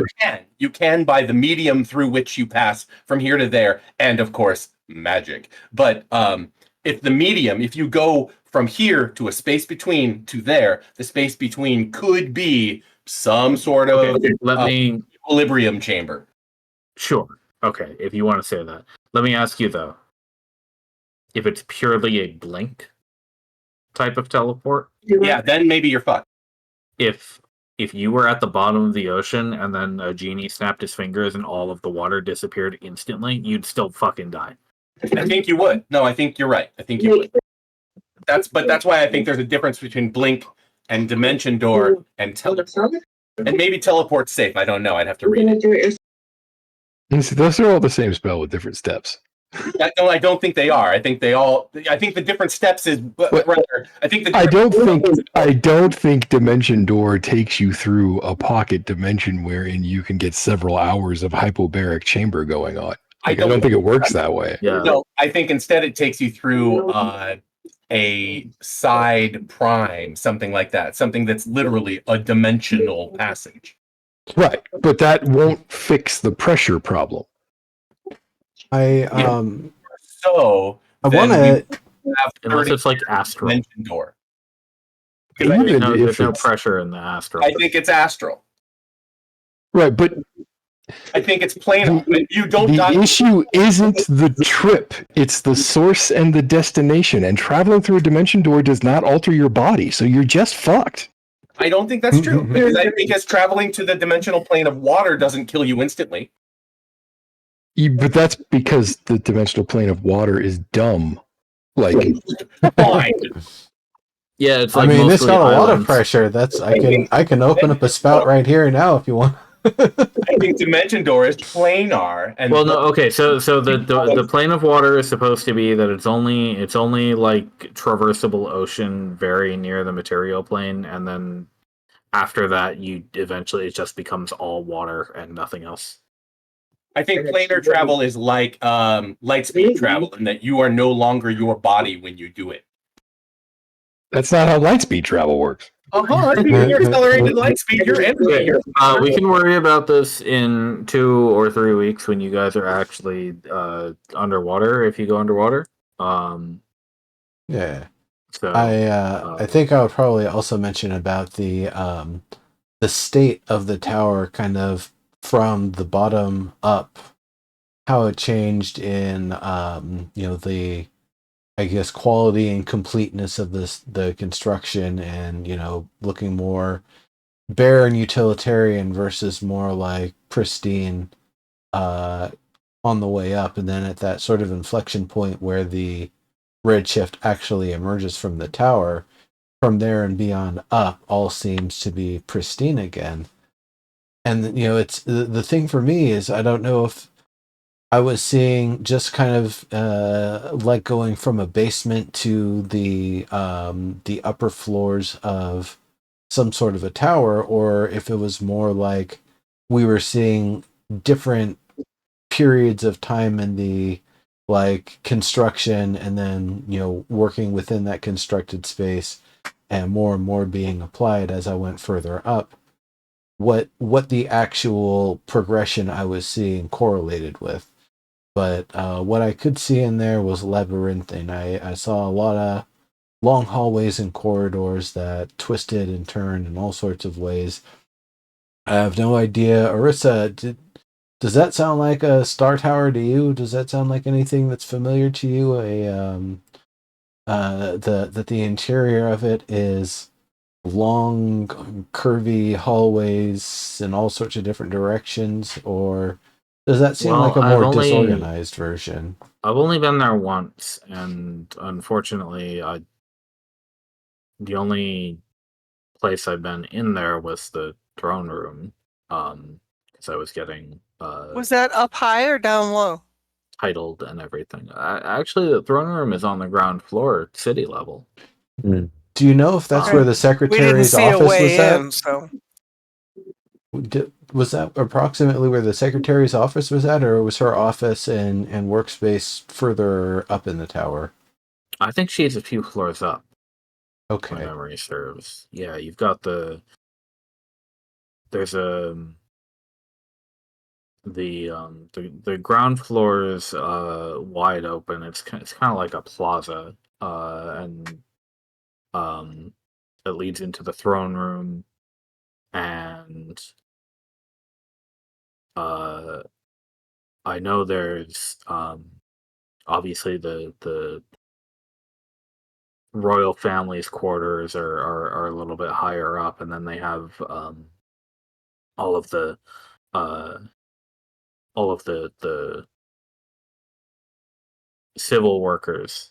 A lot of them have like quarters or offices up on the gradually up on the higher floors. I never heard anything about lower floors though. And the floor with the throne room was not austere. It was just as pristine and lovely as the rest of the place, right? Yeah, it was. That Well, makes it's me think interesting because at the ground level, there was no way in. Yeah, oh, for us there was. We There have was no no idea door. if No, there's that supposed to tower. be a door. I mean, I know they can. I know they can seal it. Um, though they never had reason to do so. I guess if whoever's in there wanted to keep people out, they could seal it the way that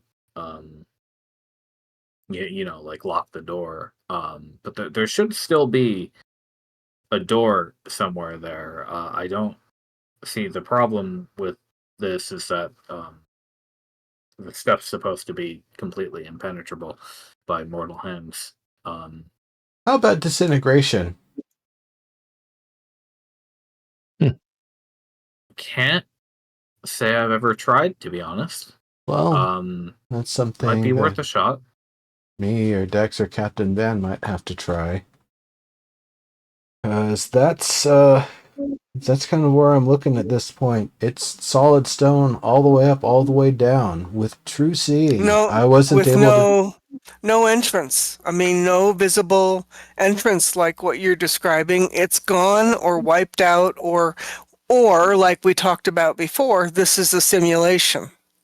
I suppose I should also ask then, when you are inside, could you see out from the windows, but then when on the outside, see solid stone where those windows are, or is that a new manifestation? Oh, yeah. They actually have a thing where you can like make them transparent or not transparent from the inside and you can see out. They always just look like the same white wall from the outside. It's cool. Is it a different material though? Not I don't think so. I think it's the same stuff. Okay. It's all star stuff. So if there is a door, I'd imagine we would have to excavate further down to locate it because the entire area that I checked, it was all windows the whole way through. And if it's not because there's a door, then perhaps excavating further, we'll simply find the tower in an early enough state that we're looking at the earlier construction, and there are holes that we're able to just enter through. Otherwise, disintegration isn't necessarily the worst solution, especially if we can figure out how to get that done. Well, don't worry. I condone no your rush. breaking and entering, and I'll take responsibility. So you can blame me for it if you like. The captain of the guard is at peace with it, or seemingly. By that I mean they don't really have any seemingly measure to assert at this point. But yeah, we'll have to deal with that. Engineers will get up there, check out the area. We're gonna have to do a little bit more digging and potentially do something to address Gemery. So it's probably going to be a little bit before we try to actually breach the tower, I think. Were the halls well organized, straightforward, simplified, or were they twisty and windy and labyrinthine from your I didn't visit? go to the halls. I went to the throne room, got my title, and then and then left. Actually, I didn't spend too long there. I had plenty of business to do in the city and people to party with. Gosh, what a bold kingdom to just have the king and throne room on the first floor. I always thought you'd do things to keep a pack of bullets from just destroying your entire kingdom, but the Main floor throne room is pretty standard. yeah, It's where you would greet your subjects. Yeah, it's mostly ceremonial. That's true. You I don't suppose use they it every wouldn't day, hang out there, but still, Right. you wouldn't want it eaten by. But probably couldn't chew through that Yes, stone I understand anyway. it was. Like I said, I never actually saw those doors close. As far as I know, they were open more or less day and night every day of the year. And people were welcome to as long as they had some kind of business come in and make their make their pleas or whatever they needed to do. Obviously, the secretary pretty much handled all of that. If the king or queen were holding audience that day, then they'd hear from people and so on. The piece of this.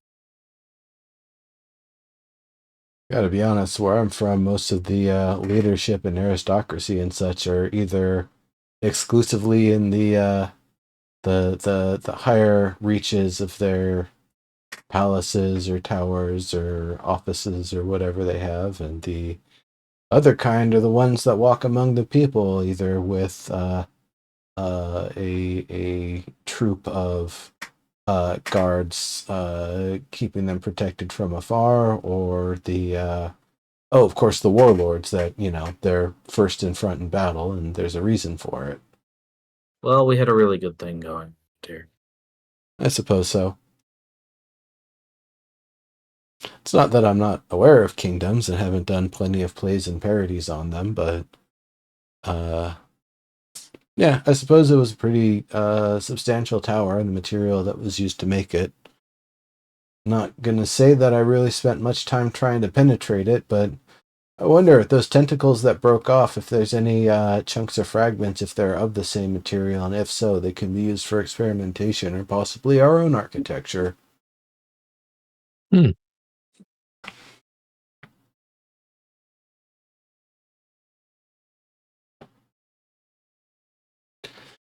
Well, this is going to be quite interesting. What other news from around our various efforts? Are we still seeing a steady stream of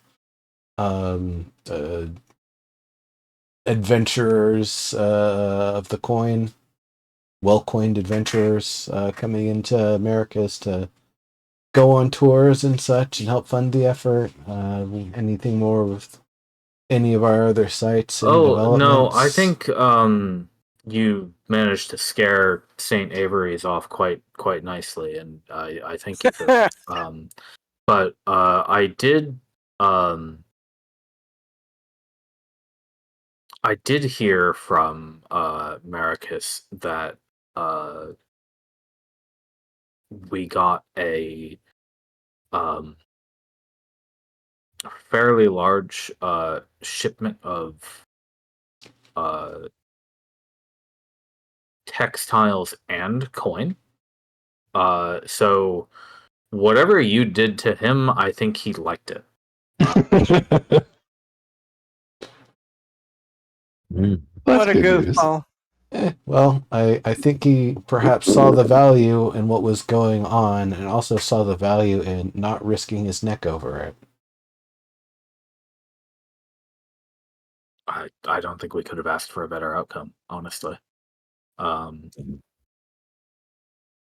have to send along our thanks. Yeah. Yeah. Other than that, all I can say is that oddly enough, the zone has been peaceful almost. I haven't heard tale of unusual monster, nor terrible dungeon, nor any more signs of dragons, thankfully, nor the Redshift behaving in ways we don't expect. Well, I suppose the less we hear from the remaining meddling brother, perhaps the better. Yes, I'm fine with never hearing his name ever again. If that's how he'd like it, I don't mind at all. I'm glad that you caught on that I didn't want to even speak his name. No need to perk up any ears, magic or otherwise.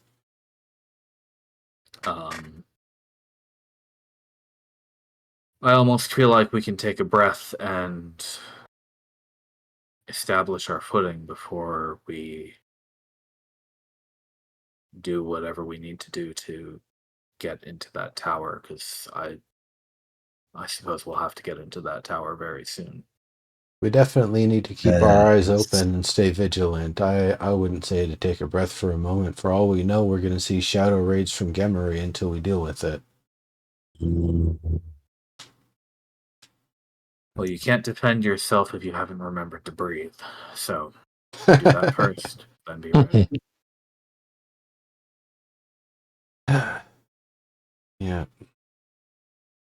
It was quite interesting at that tower and seeing the city in its state. It's too bad that the tower woke up and ruined it. It was really well preserved, other than all art and literacy being shifted thousands and thousands of times over. Yeah, into incomprehensibility. Excuse me. I'll trade an empty city for the lives of my men. I'm okay with that. It would have been Very nice to have good, sir. both. But yes, I agree. I don't know. I guess we've gone through enough things that would kill many more in much less time, but we've managed to survive them all and stay standing. So You have. Good work. I guess I shouldn't get too cocky about it, but we still know that there's definitely dangerous sort of things. For all we know, that mountain-sized tortoise is going to come marching upwards for some greener pastures. Yeah, or I- from the I wind spirit. like Oh, Nautilus yes. down Oh. south. Yeah, I mean, So wait, what did he watch say? out for those things. What did he say about, like, Benny the Jet said he would come back if we defeated him, so he left, right? He said he was No, going it to was give a that draw. volcano a what for, because he hates volcanoes. He had some choice words about them, so he's probably there fighting the volcano. The bay might be a little colder when we get there. He might actually come give us pay a visit, so let's make sure not to cast all our big spells while we're down there. Oh, yeah, I got the feeling the only trouble we would have from him is if we were, like, strutting around puff shirting again, and he would be like, "Oh, you want to have a rematch then?" But his problem was that he was being challenged, right? As long as he's not, he's gonna go do his shit. No. He wanted to prove that he was strongest, and we kind of ultimately called it a draw. And he promised that we would have a rematch again someday. I'm more ready for him this time, because this time I'm going to make sure I always have Sickening Radiance ready, because I tell you what, even if he doesn't get exhausted, he doesn't move fast enough to get out of range of that thing before it'll cook him. Oh yeah, if it came to it, I think we would emerge victorious in the rematch. But let's try to Also, avoid it if we can. The whole thing about revealing to us Definitely. that he's weak to fire, that we can just Also, rain fireballs down on him. I'm remembering. I would also just banish him. Oh yeah, he hates that. I'm remembering now that I remember just feeling like, okay, he's not really a threat anymore. Like, that guy, he wasn't an evil being out to destroy humanity or anything. He was just yeah. And I forgot. I can just banish his ass, and he hates that. Right, but he's from here, so he doesn't go away forever. No, he goes away, and then he comes back and he goes, "God damn, stop that!" But I can do it 4 times. He kind of reminds me of like a territorial bandit lord, except that he doesn't want or need any bandits because he's his own bandit army. And he has a sense of humor. And he's lawful. Exactly. He's lawful, so he follows the rules. So, like, I didn't think of that as a potential, like, oh shit, he's gonna come back and ruin the world or ruin the day. I left that fight feeling like okay about it, that character. Oh yeah, but to be clear, we left anime rivals. Yeah, I guess that's fair. That is true. Could be though that he after some training, he and Zoramos hook up and they become some long-term rivals. I could see them having a good what for and how do you do with each other. For sure. Yeah, there's other people for him to scuffle with that aren't us. We are kind of the Justice League of the Redshift, though. Oh, Benny. Yeah. Sorry, is Super Friends better? Little. Little. Yeah, they work. The sense says, well, it's very late. I think by now I've got the bulk of your report. We have a good number of days here. So if you have anything else that you think you need to include, feel free to let me know. But get some rest. Thank you. Looking forward to that. Keep doing what you all do.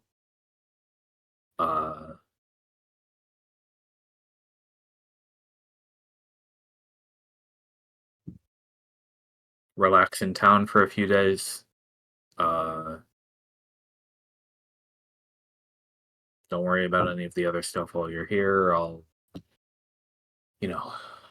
We've got it covered as usual.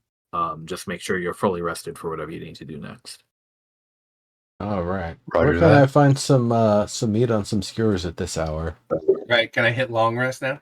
All the kobolds are awake, so you can chill out with them for a little bit before you crash. As things That's what you start wanna breaking up, I would probably go over there and start chatting it up and getting some meat on skewers.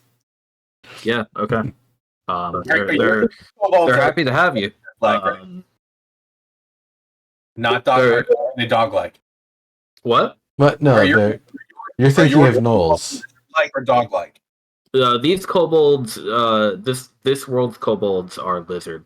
Okay, I was just making sure. Okay. Yeah. They're scrawny, 3 foot tall, bony, little, long snouted, heavy tailed. I thought that was true. Somebody sent around a thing, I think literally last week on like one of the Twitter things. It was like, do you have dog kobolds or lizard kobolds? And I was like, I'm unsure. Dog kobolds sound like messed up gnolls. Yeah. Well, so the reason Kobolds were first.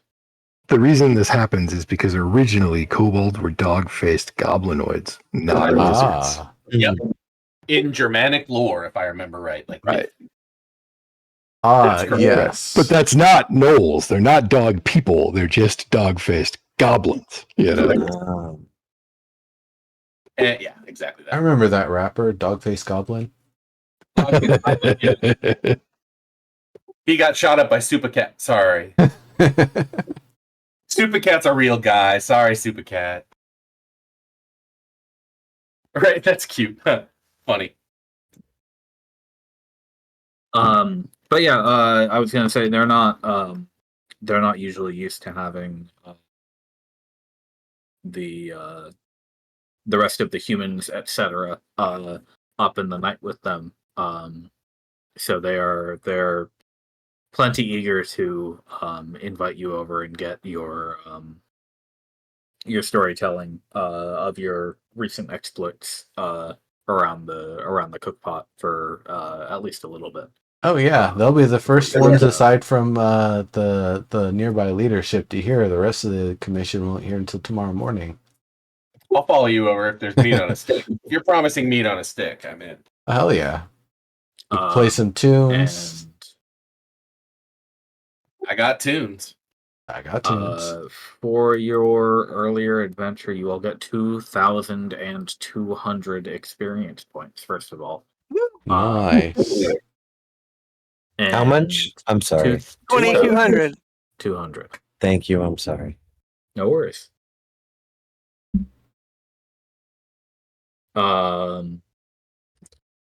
Anybody who chooses to hang out with the kobolds will fall asleep around the cookpot.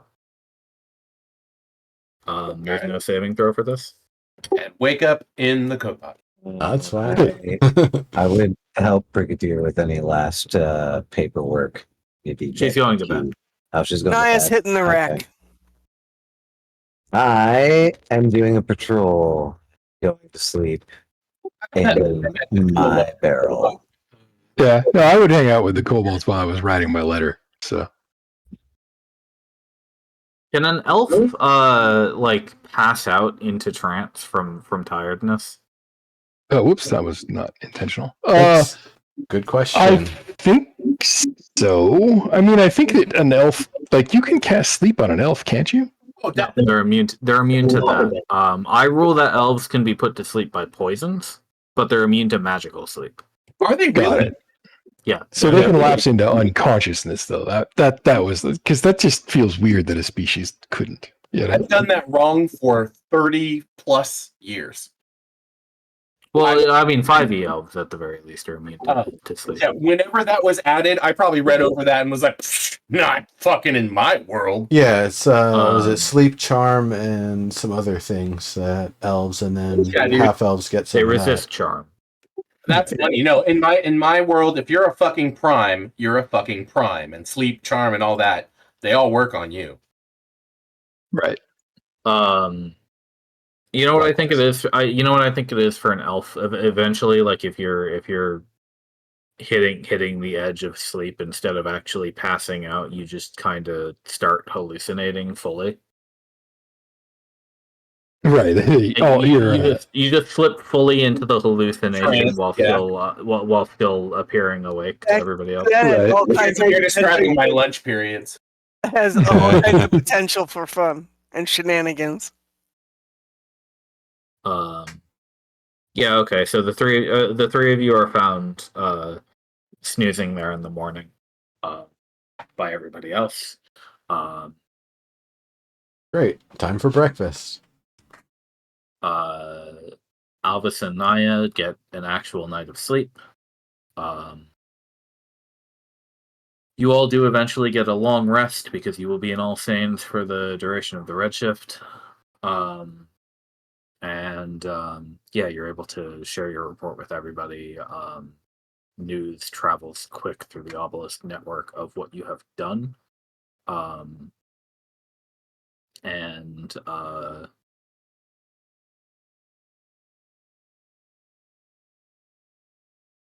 You even start hearing a rumor or two about how the tower is going to start to sprout legs or something, or Damn right. This might even be the final Redshift ever. I help spread ridiculous rumors. Which is maybe that'd be a good song, Evergreen. The final Redshift.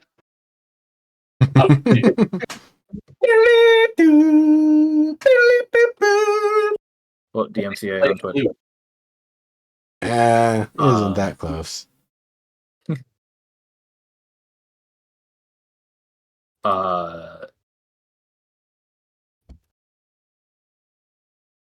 Is there anything else that you want to do in All Saints before you start to travel southwest? Because I assume that's what you're going to do next if you want to go exploring your Colas. Probably making some scrolls, making a little bit of adding some spells to my book.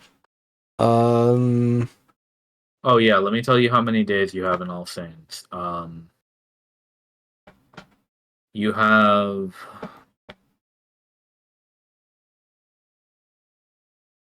You have 10 work days.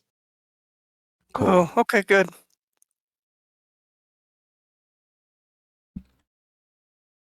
Naya's got to completely redo her spells. Are we going all the way down south, past Gemery and the ice place and everything? Like towards the bay? Well, yeah, the other side though, not the snow side. Yeah. Perhaps we should bring the Rod of the Deep. That's a good idea. Makes sense. And the only place you can get a boat is at Obelisk Harpum. Right. So it's a bit of a walk.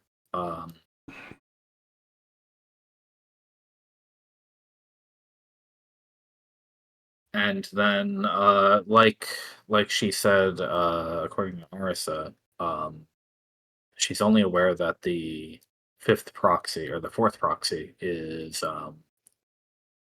was supposed to be working somewhere south of the city Colas.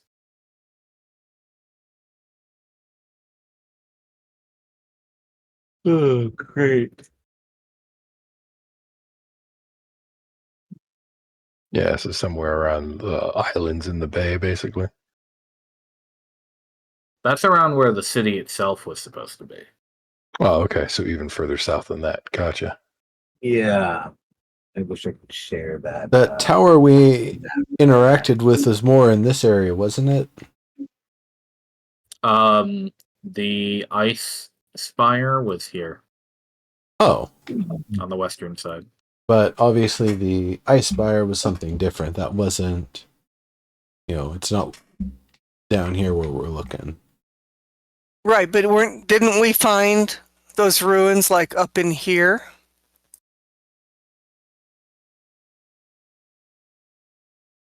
I didn't think we were that far south.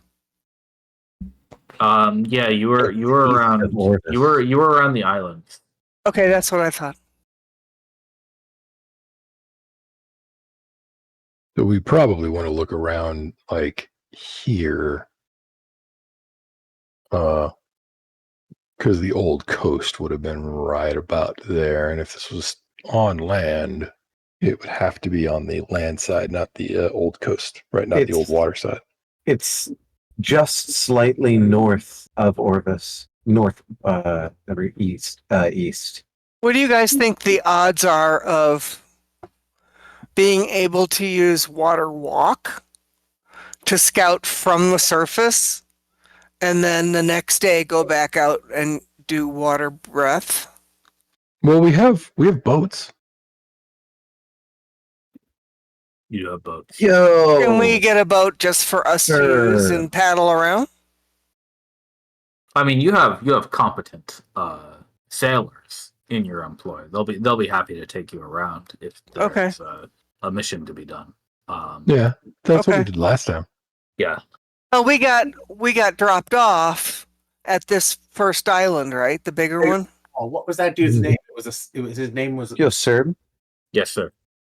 Could I use my map skill to figure out, like, in a rough area where we should find Clovis based on my knowledge of where Applewell is, Orvis is, and Chose is? Even with the changing of the bay and the flooding of the area, I should be able to roughly triangulate. You asked where you could find Colas. Yeah. Or at least the area it ought to be in the bay.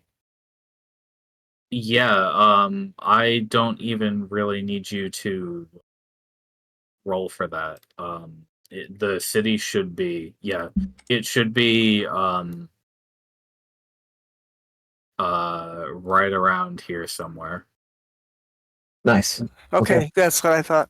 That's why I was thinking water walk to get from island to island. If we could see if the surface was clear enough and Arisa was saying that where the place we're looking for is south of the city, so it won't be in that archipelago.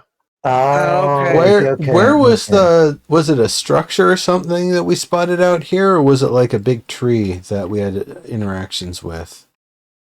You went deep into the roots of a tree right here. Okay. Definitely not the place. There was, what we did time, you had a bug out on this coast over here though, in that area. Oh, what if the death bugs are waiting underwater? We'll be snatching them left and right. They'll just keep coming. There was already a monster under the water. There was a. That's right. Well, it was just a stuffed doll. Oh no. There was also like a monster that. There was. We didn't know if it was a shark, if it was a big fish. We weren't sure what it was, but it was definitely part of the chaos of the underwater whatever was happening, and we skirted it, and we didn't encounter We it. did not fight it. Well, we I agree. did fight it later, though, we right? fought- It followed us. It came ashore and attacked the fort. Yeah, Oh, It that followed was us. that was the giant.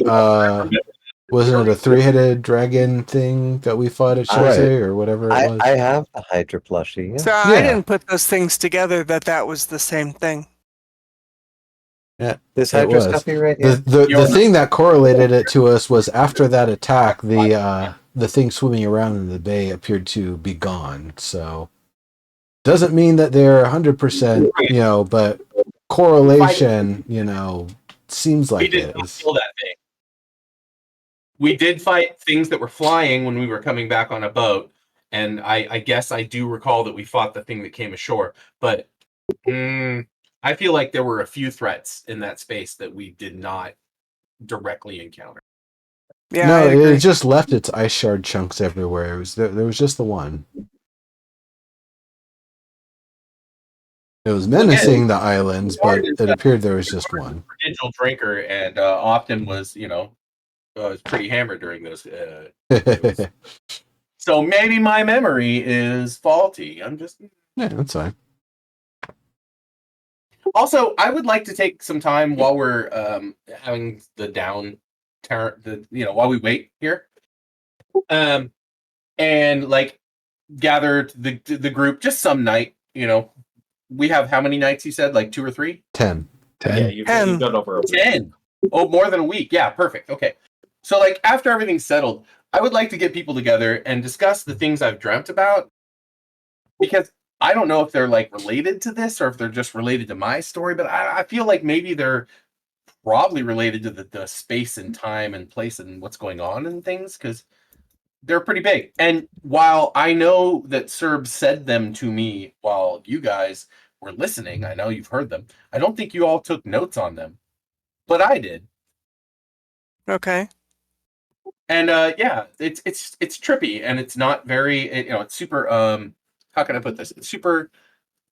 What's the word when things are symbolic? Very symbolic. And here I'll paste. I've had 2 major dreams in the time that we've been here, and this is some years. But I wonder if they're related to the world and what's going on with the Redshift. I feel like they must be. But maybe they will add some clues, or at least some nuance, or maybe just some red herrings, or rather black pyramids. And with that, here I'll just post them in the chat.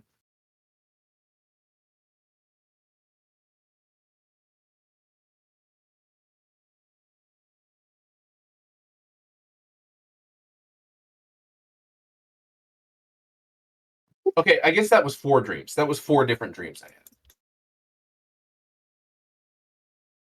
But I want to bring it up. Like while we're chilling some night, after everything's kind of mellowed, before we've left, maybe in the middle, like night 4 or 5. I want to be like, you guys, I've had these dreams. I feel like I've talked to you about them before, but maybe I haven't. You guys, what do you think of all this? These are recurring. Yes. Okay.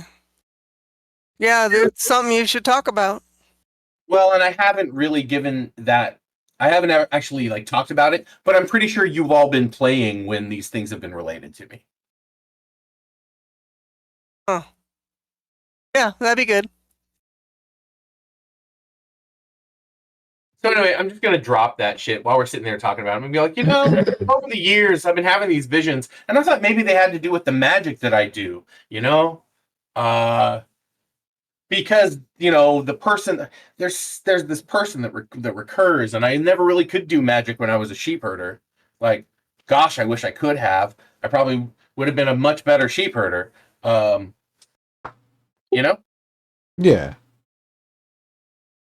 But here I am, and was at the beginning of my acknowledgement of my powers and such that I left, and I was going to be a great bard, and then I found myself here with you guys, and we've been here for years now, for a very long time. I've been here being a hero. Like, I don't even know if I'm a hero. I'm kind of, maybe I feel like sometimes I drag you down, but then sometimes I'm the reason we make it out. So I guess I am kind of I don't know. But here's You do your part. I feel like, well, I hope I do. I know I'm short statured, but There's already lore of the 34th rule back in the main city, from what I hear. So yeah, I'm sure we're heroes to someone. oh, I forgot about that. Yeah. Well, and also, you know, I have been kind of a drunk through a lot of our adventures, so I don't know. Things I remember are really stark and momentous, you know, but the stuff in between, maybe not so much. But so I thought maybe these dreams I've had might speak to our adventure some. Um, I was Yeah, I think that's worth a good fireside chat for sure. That's what I'm saying. Table talk. I was going over all my shit on my character sheet, making sure there's nothing I missed or anything before we went off on the next spot. And I went, Yeah. you know what? I'm pretty sure I have never discussed these dreams with you guys. I don't remember them. I remember you talking about the woman, but not in dreams and not recurring. And there's an actual progression to those 4 dreams. Oh yeah. So Who is the figure in the last one? I don't know, something immense, and there's pleading. You see all I know because I wrote it down as Serb said it. Hmm. It's just I turns out I keep my notes for this game on my character sheet. Oh, good. Yeah. Good for you. You're doing a lot better than me. Well, over in like miscellaneous notes, I have all the stuff like in the beginning. I was like, I'm gonna write down everything metal and just say it's a song concept. And I have a bunch of those. But then later I have like a quote. Yeah, and then I have a quote from Alvis, and then I have like tree eater, eater of fire. What the fuck does that mean? Do you guys remember what that is? Yeah, that's I one of the remember methods, right? Yeah. You found Yeah, well, you met methods, and they burn trees and then eat the charcoal. Yeah, well, that's a note, you know, because again, you know, your bard often gets super drunk. But when he's not super drunk, he reads over his character sheet and goes, "What the fuck were you writing about?" That's pretty good. Good work. And I noticed that yes, I have You get an A for that. What the fuck were you talking?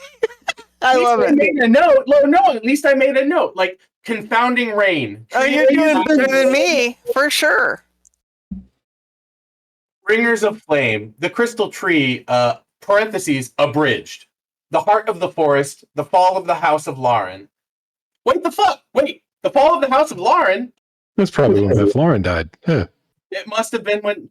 Yes. Anyway, yeah. Fuck me. I take drunk notes. That's pretty damn good, though. You get an A. Now, kind of regretting that we didn't actually stop in Fort Kita now because we could have just walked through and been a whole lot closer to our next objective. Oh, well. Yeah. Oh, well. Well, we could always walk back to Kita and then, yeah. I mean, we could always use the teleportation circle. Well, that would only get us to the... It's still a long-ass walk no matter what. Yeah, it is, but you guys haven't been out of the desert in a month, so it might be nice. True. Hike through a forest. That road is pretty well traveled at this point. Remind me again the travel speed on the roads with the ghost horses. I think you will probably have to stop at the temple, most likely. So you'll probably have to wait out one redshift, and then you'll make it to the coast. Oh, to Castus? Yeah, probably there, then there. Be 1 day, 2 days, 3 days, 4 days, 5. Would it make any sense to wind walk us there? How far can we actually go? at 300 miles an hour or whatever that is. How far can we actually get in 8 hours? 240 miles, so you could actually just make it to there in the 8 hours if you wanted to go in a straight line. Yeah, I mean, if we're willing Well, to I'll take toss that longer. out there. I would have no rank 5 spell available for our entire thing. Oh, it's only a 5? No, you can get that back. 5, 6. Wait a second. Let me look. It's a 6. Yeah, no, you wouldn't be able to get that one back. No. And so I can do it once, but I don't know. It's worth either getting us there or getting us home. Yeah, I mean, you could hike there, and then it'll take you a couple weeks. You could fly there, and then wait out a long rest there if you like. It will probably take a day or two to get a boat ready for you guys. So, and I suppose the alternative, Alsanes to Fort Kita is going to take a decent amount of time on its own to end up over at Orvis. Yeah, I mean, from Silex to Orvis. And then from It's Orvis, a Harpoon. little shorter distance, I think, but not by much.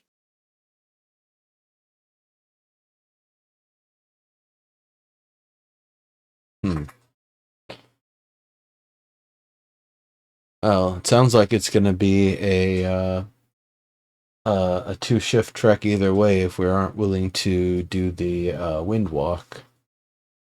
Yeah. The main thing, I'm kind of considering it a hole card. So it's like we can use it there, but I can't use it again until a long rest. So, and we eliminate the long rest and a whole bunch of time by getting there in one full day. So it's a trade-off. Think about it for the next time and right. Let me know. If we're more eager to jump on it and get on it quicker, it could be that we're able to handle the tasks that we need to, and then make it back to the portal by Silex, and rest up at the if we wanted. That would be obviously once we get back, if there's even the time. I have no idea how the Redshift would respond if we do something that affects it from one of its proxies. So it could be that we've got a quick trip back afterwards. Though it wouldn't be just us, we would also want to get the crew back. So, it wouldn't be... I don't think we want to abandon a boat there, and we wouldn't want to abandon them either. So... For sure. It is way faster to go north to go south. Oh, yeah? Yeah, by it's like 200 and something the other way and 312 if you go this way. Cool. Oh, well, if that's the case, we could probably get there in one shift. Although you've got roads going south, so consider that. They'll cut a bit of a chunk. Yeah, but we've got that whole desert area with Black Hills kind of landscape to walk through. Can be slow going at times. The desert's fine for you at this point. It's starting to firm up too at this point, isn't it? Yeah. Yeah, you could take horses over it, no problem. In fact, if I remember correctly, you said the sand skiff is basically an artifact now. It is. Right. Well, okay. Well, I'm good with whatever you guys decide you think is best. And I'm good with casting Windwalk. You just need to know the limitations.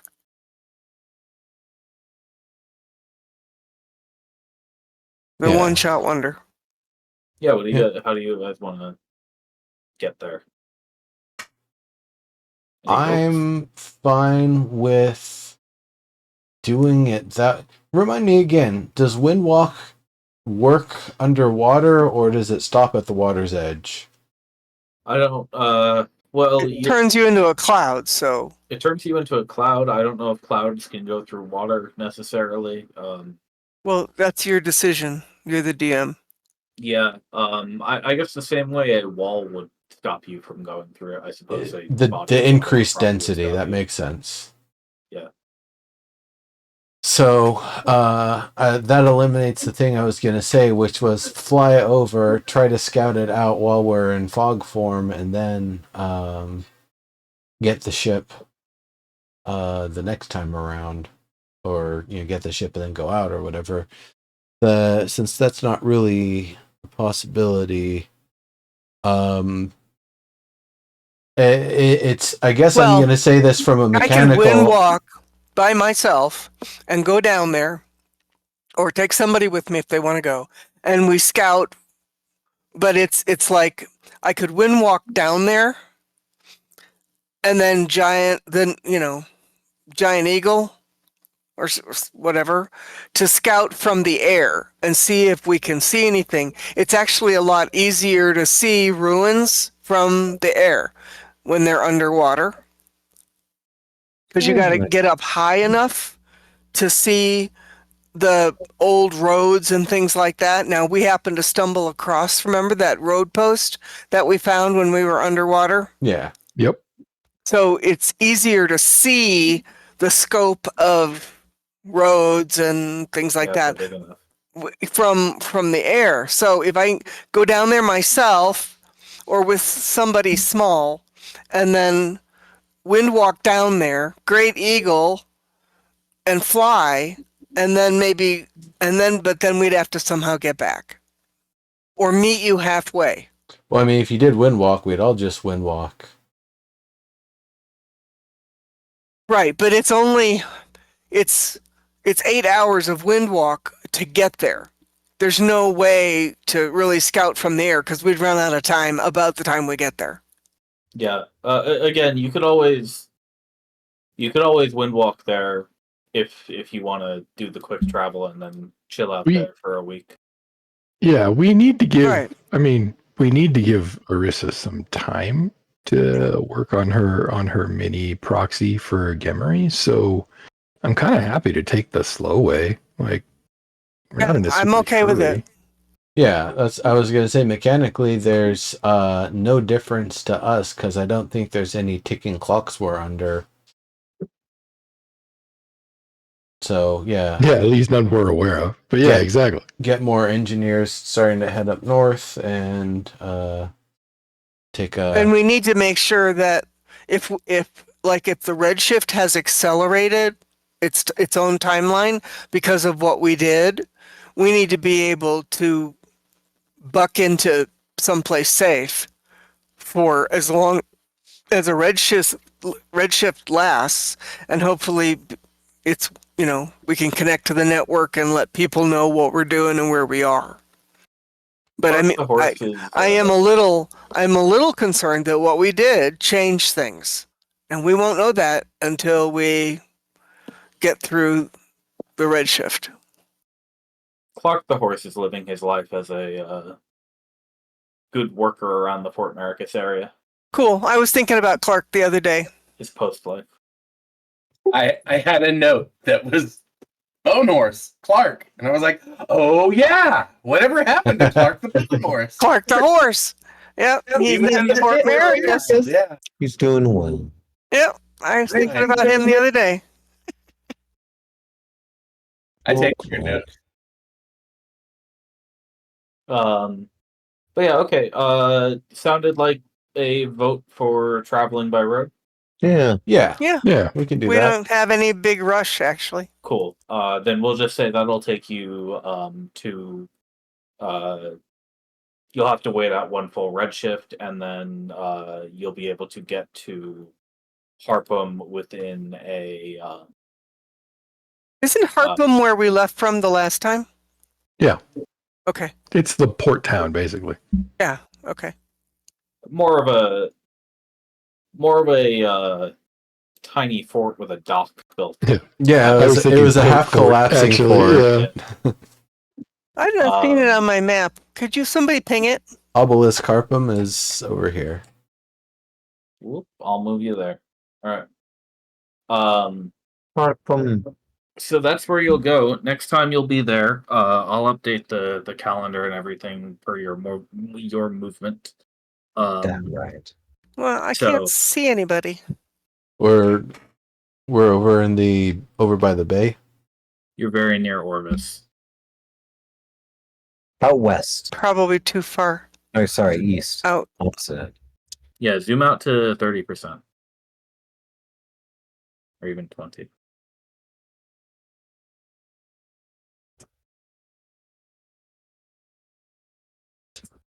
Oh. Oh, okay. I wasn't looking that far west. Okay. Yeah, that does remain the only water access you have an obelisk at. So yeah, you'll travel there, stop at the couple of towns on the way,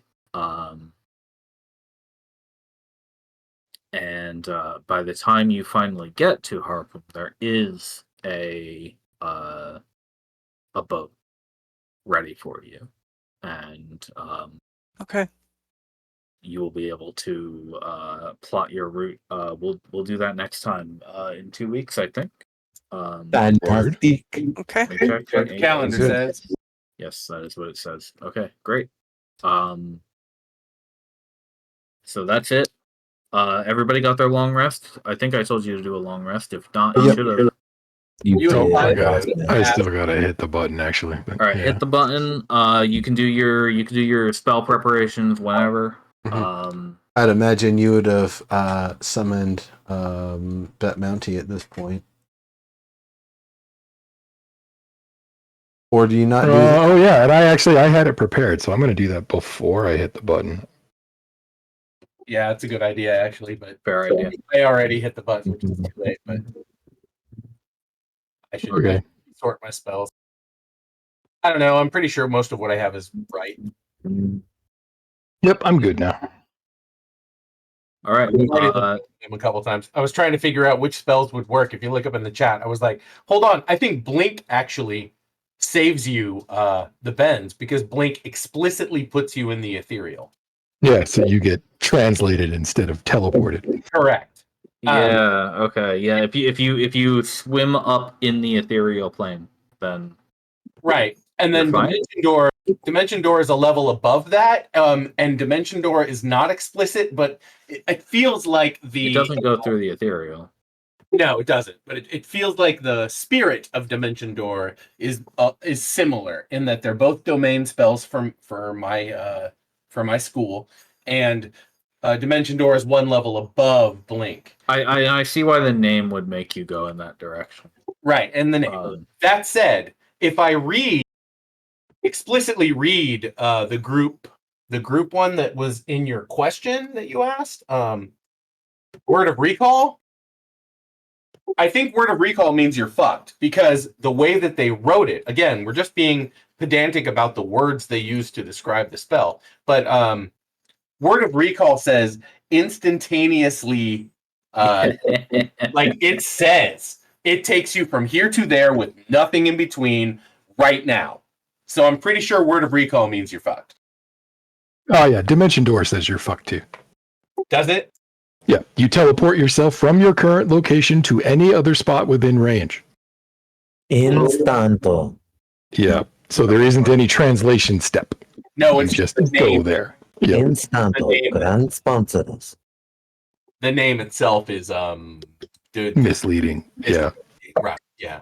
Well, but Blink saves you because you go through the ethereal again explicitly. So your body does a form change as it goes through the ethereal and comes back, so you're probably fine. Right. Yeah, you turn into a ghost basically. Right.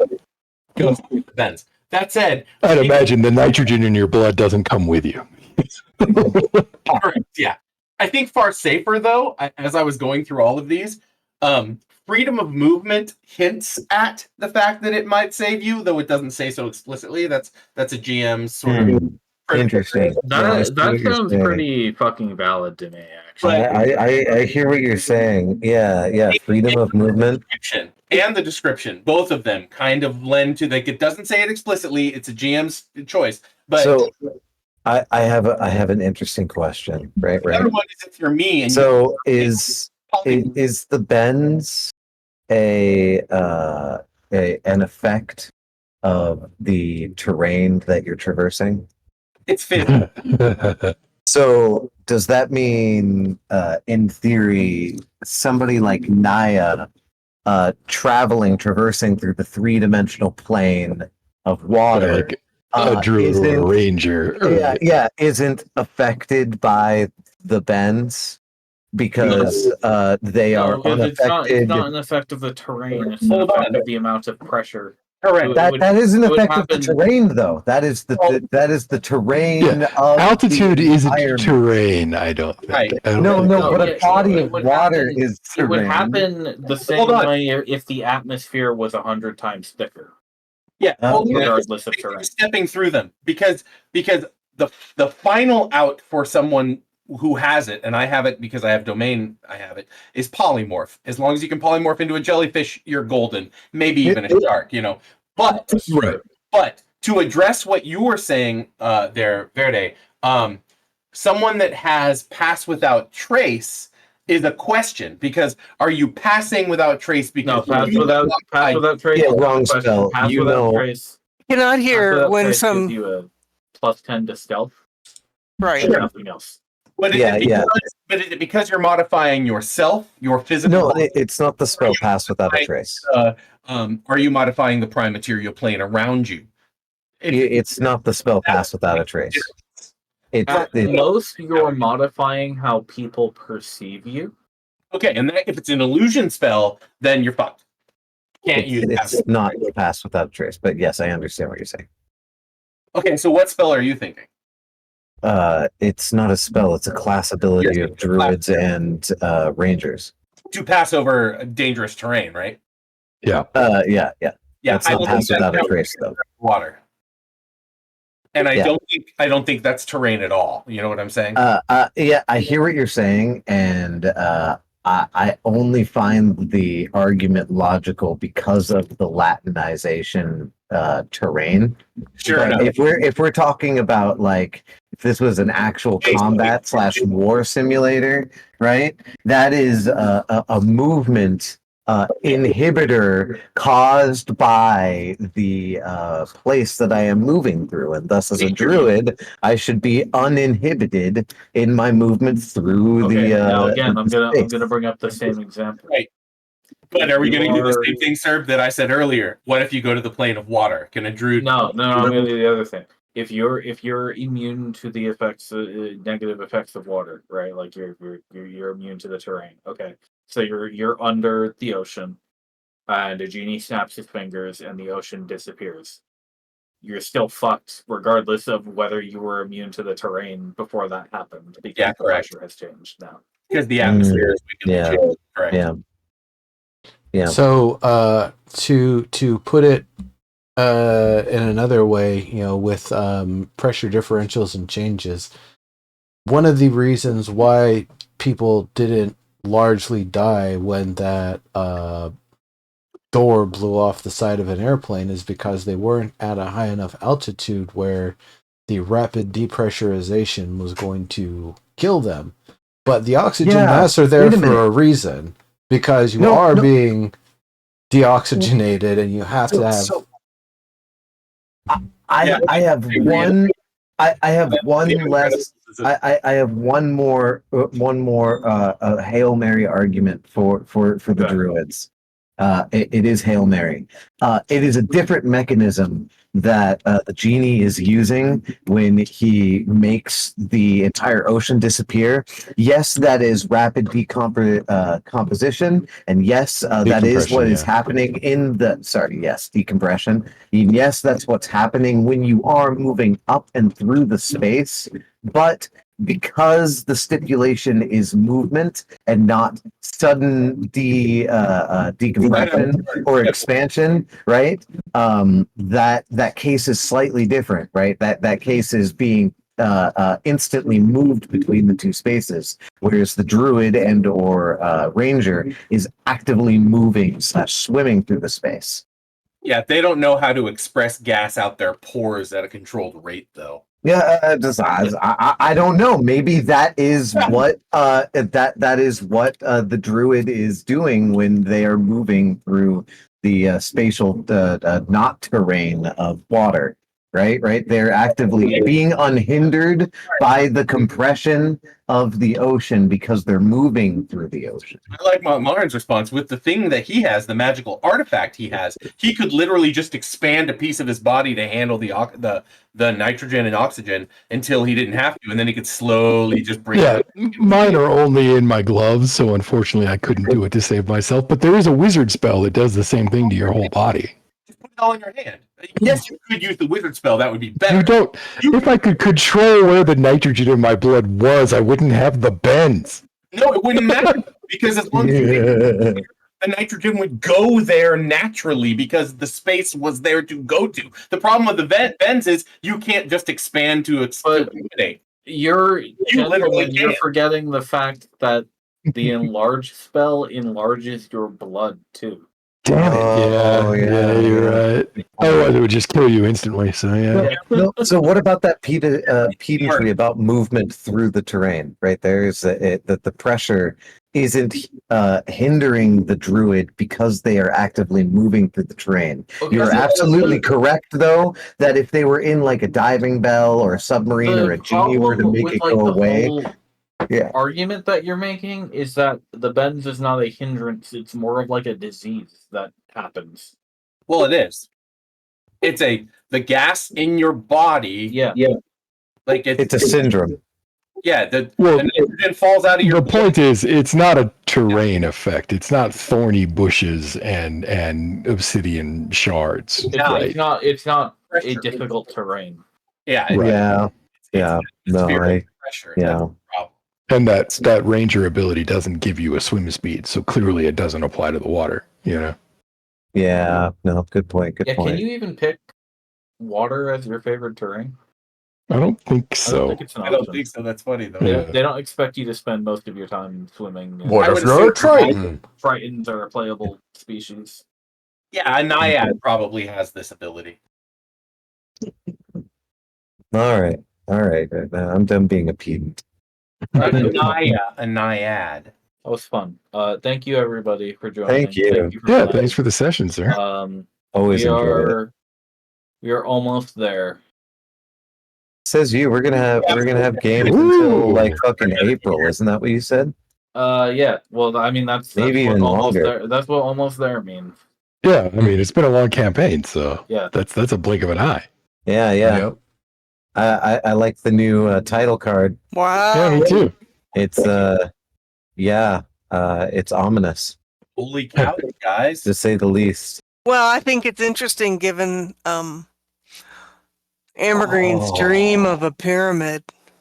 Yeah, right. Well, that's Although the tower, right? Looking up. Flat, but I'm guessing that's the tower. Although it is more triangular than I expected. I think it's just fading into infinity, right? I could work with that. In the same way like railroad tracks do over a distance, you know? Uh-huh. Oh no, really? Oh no.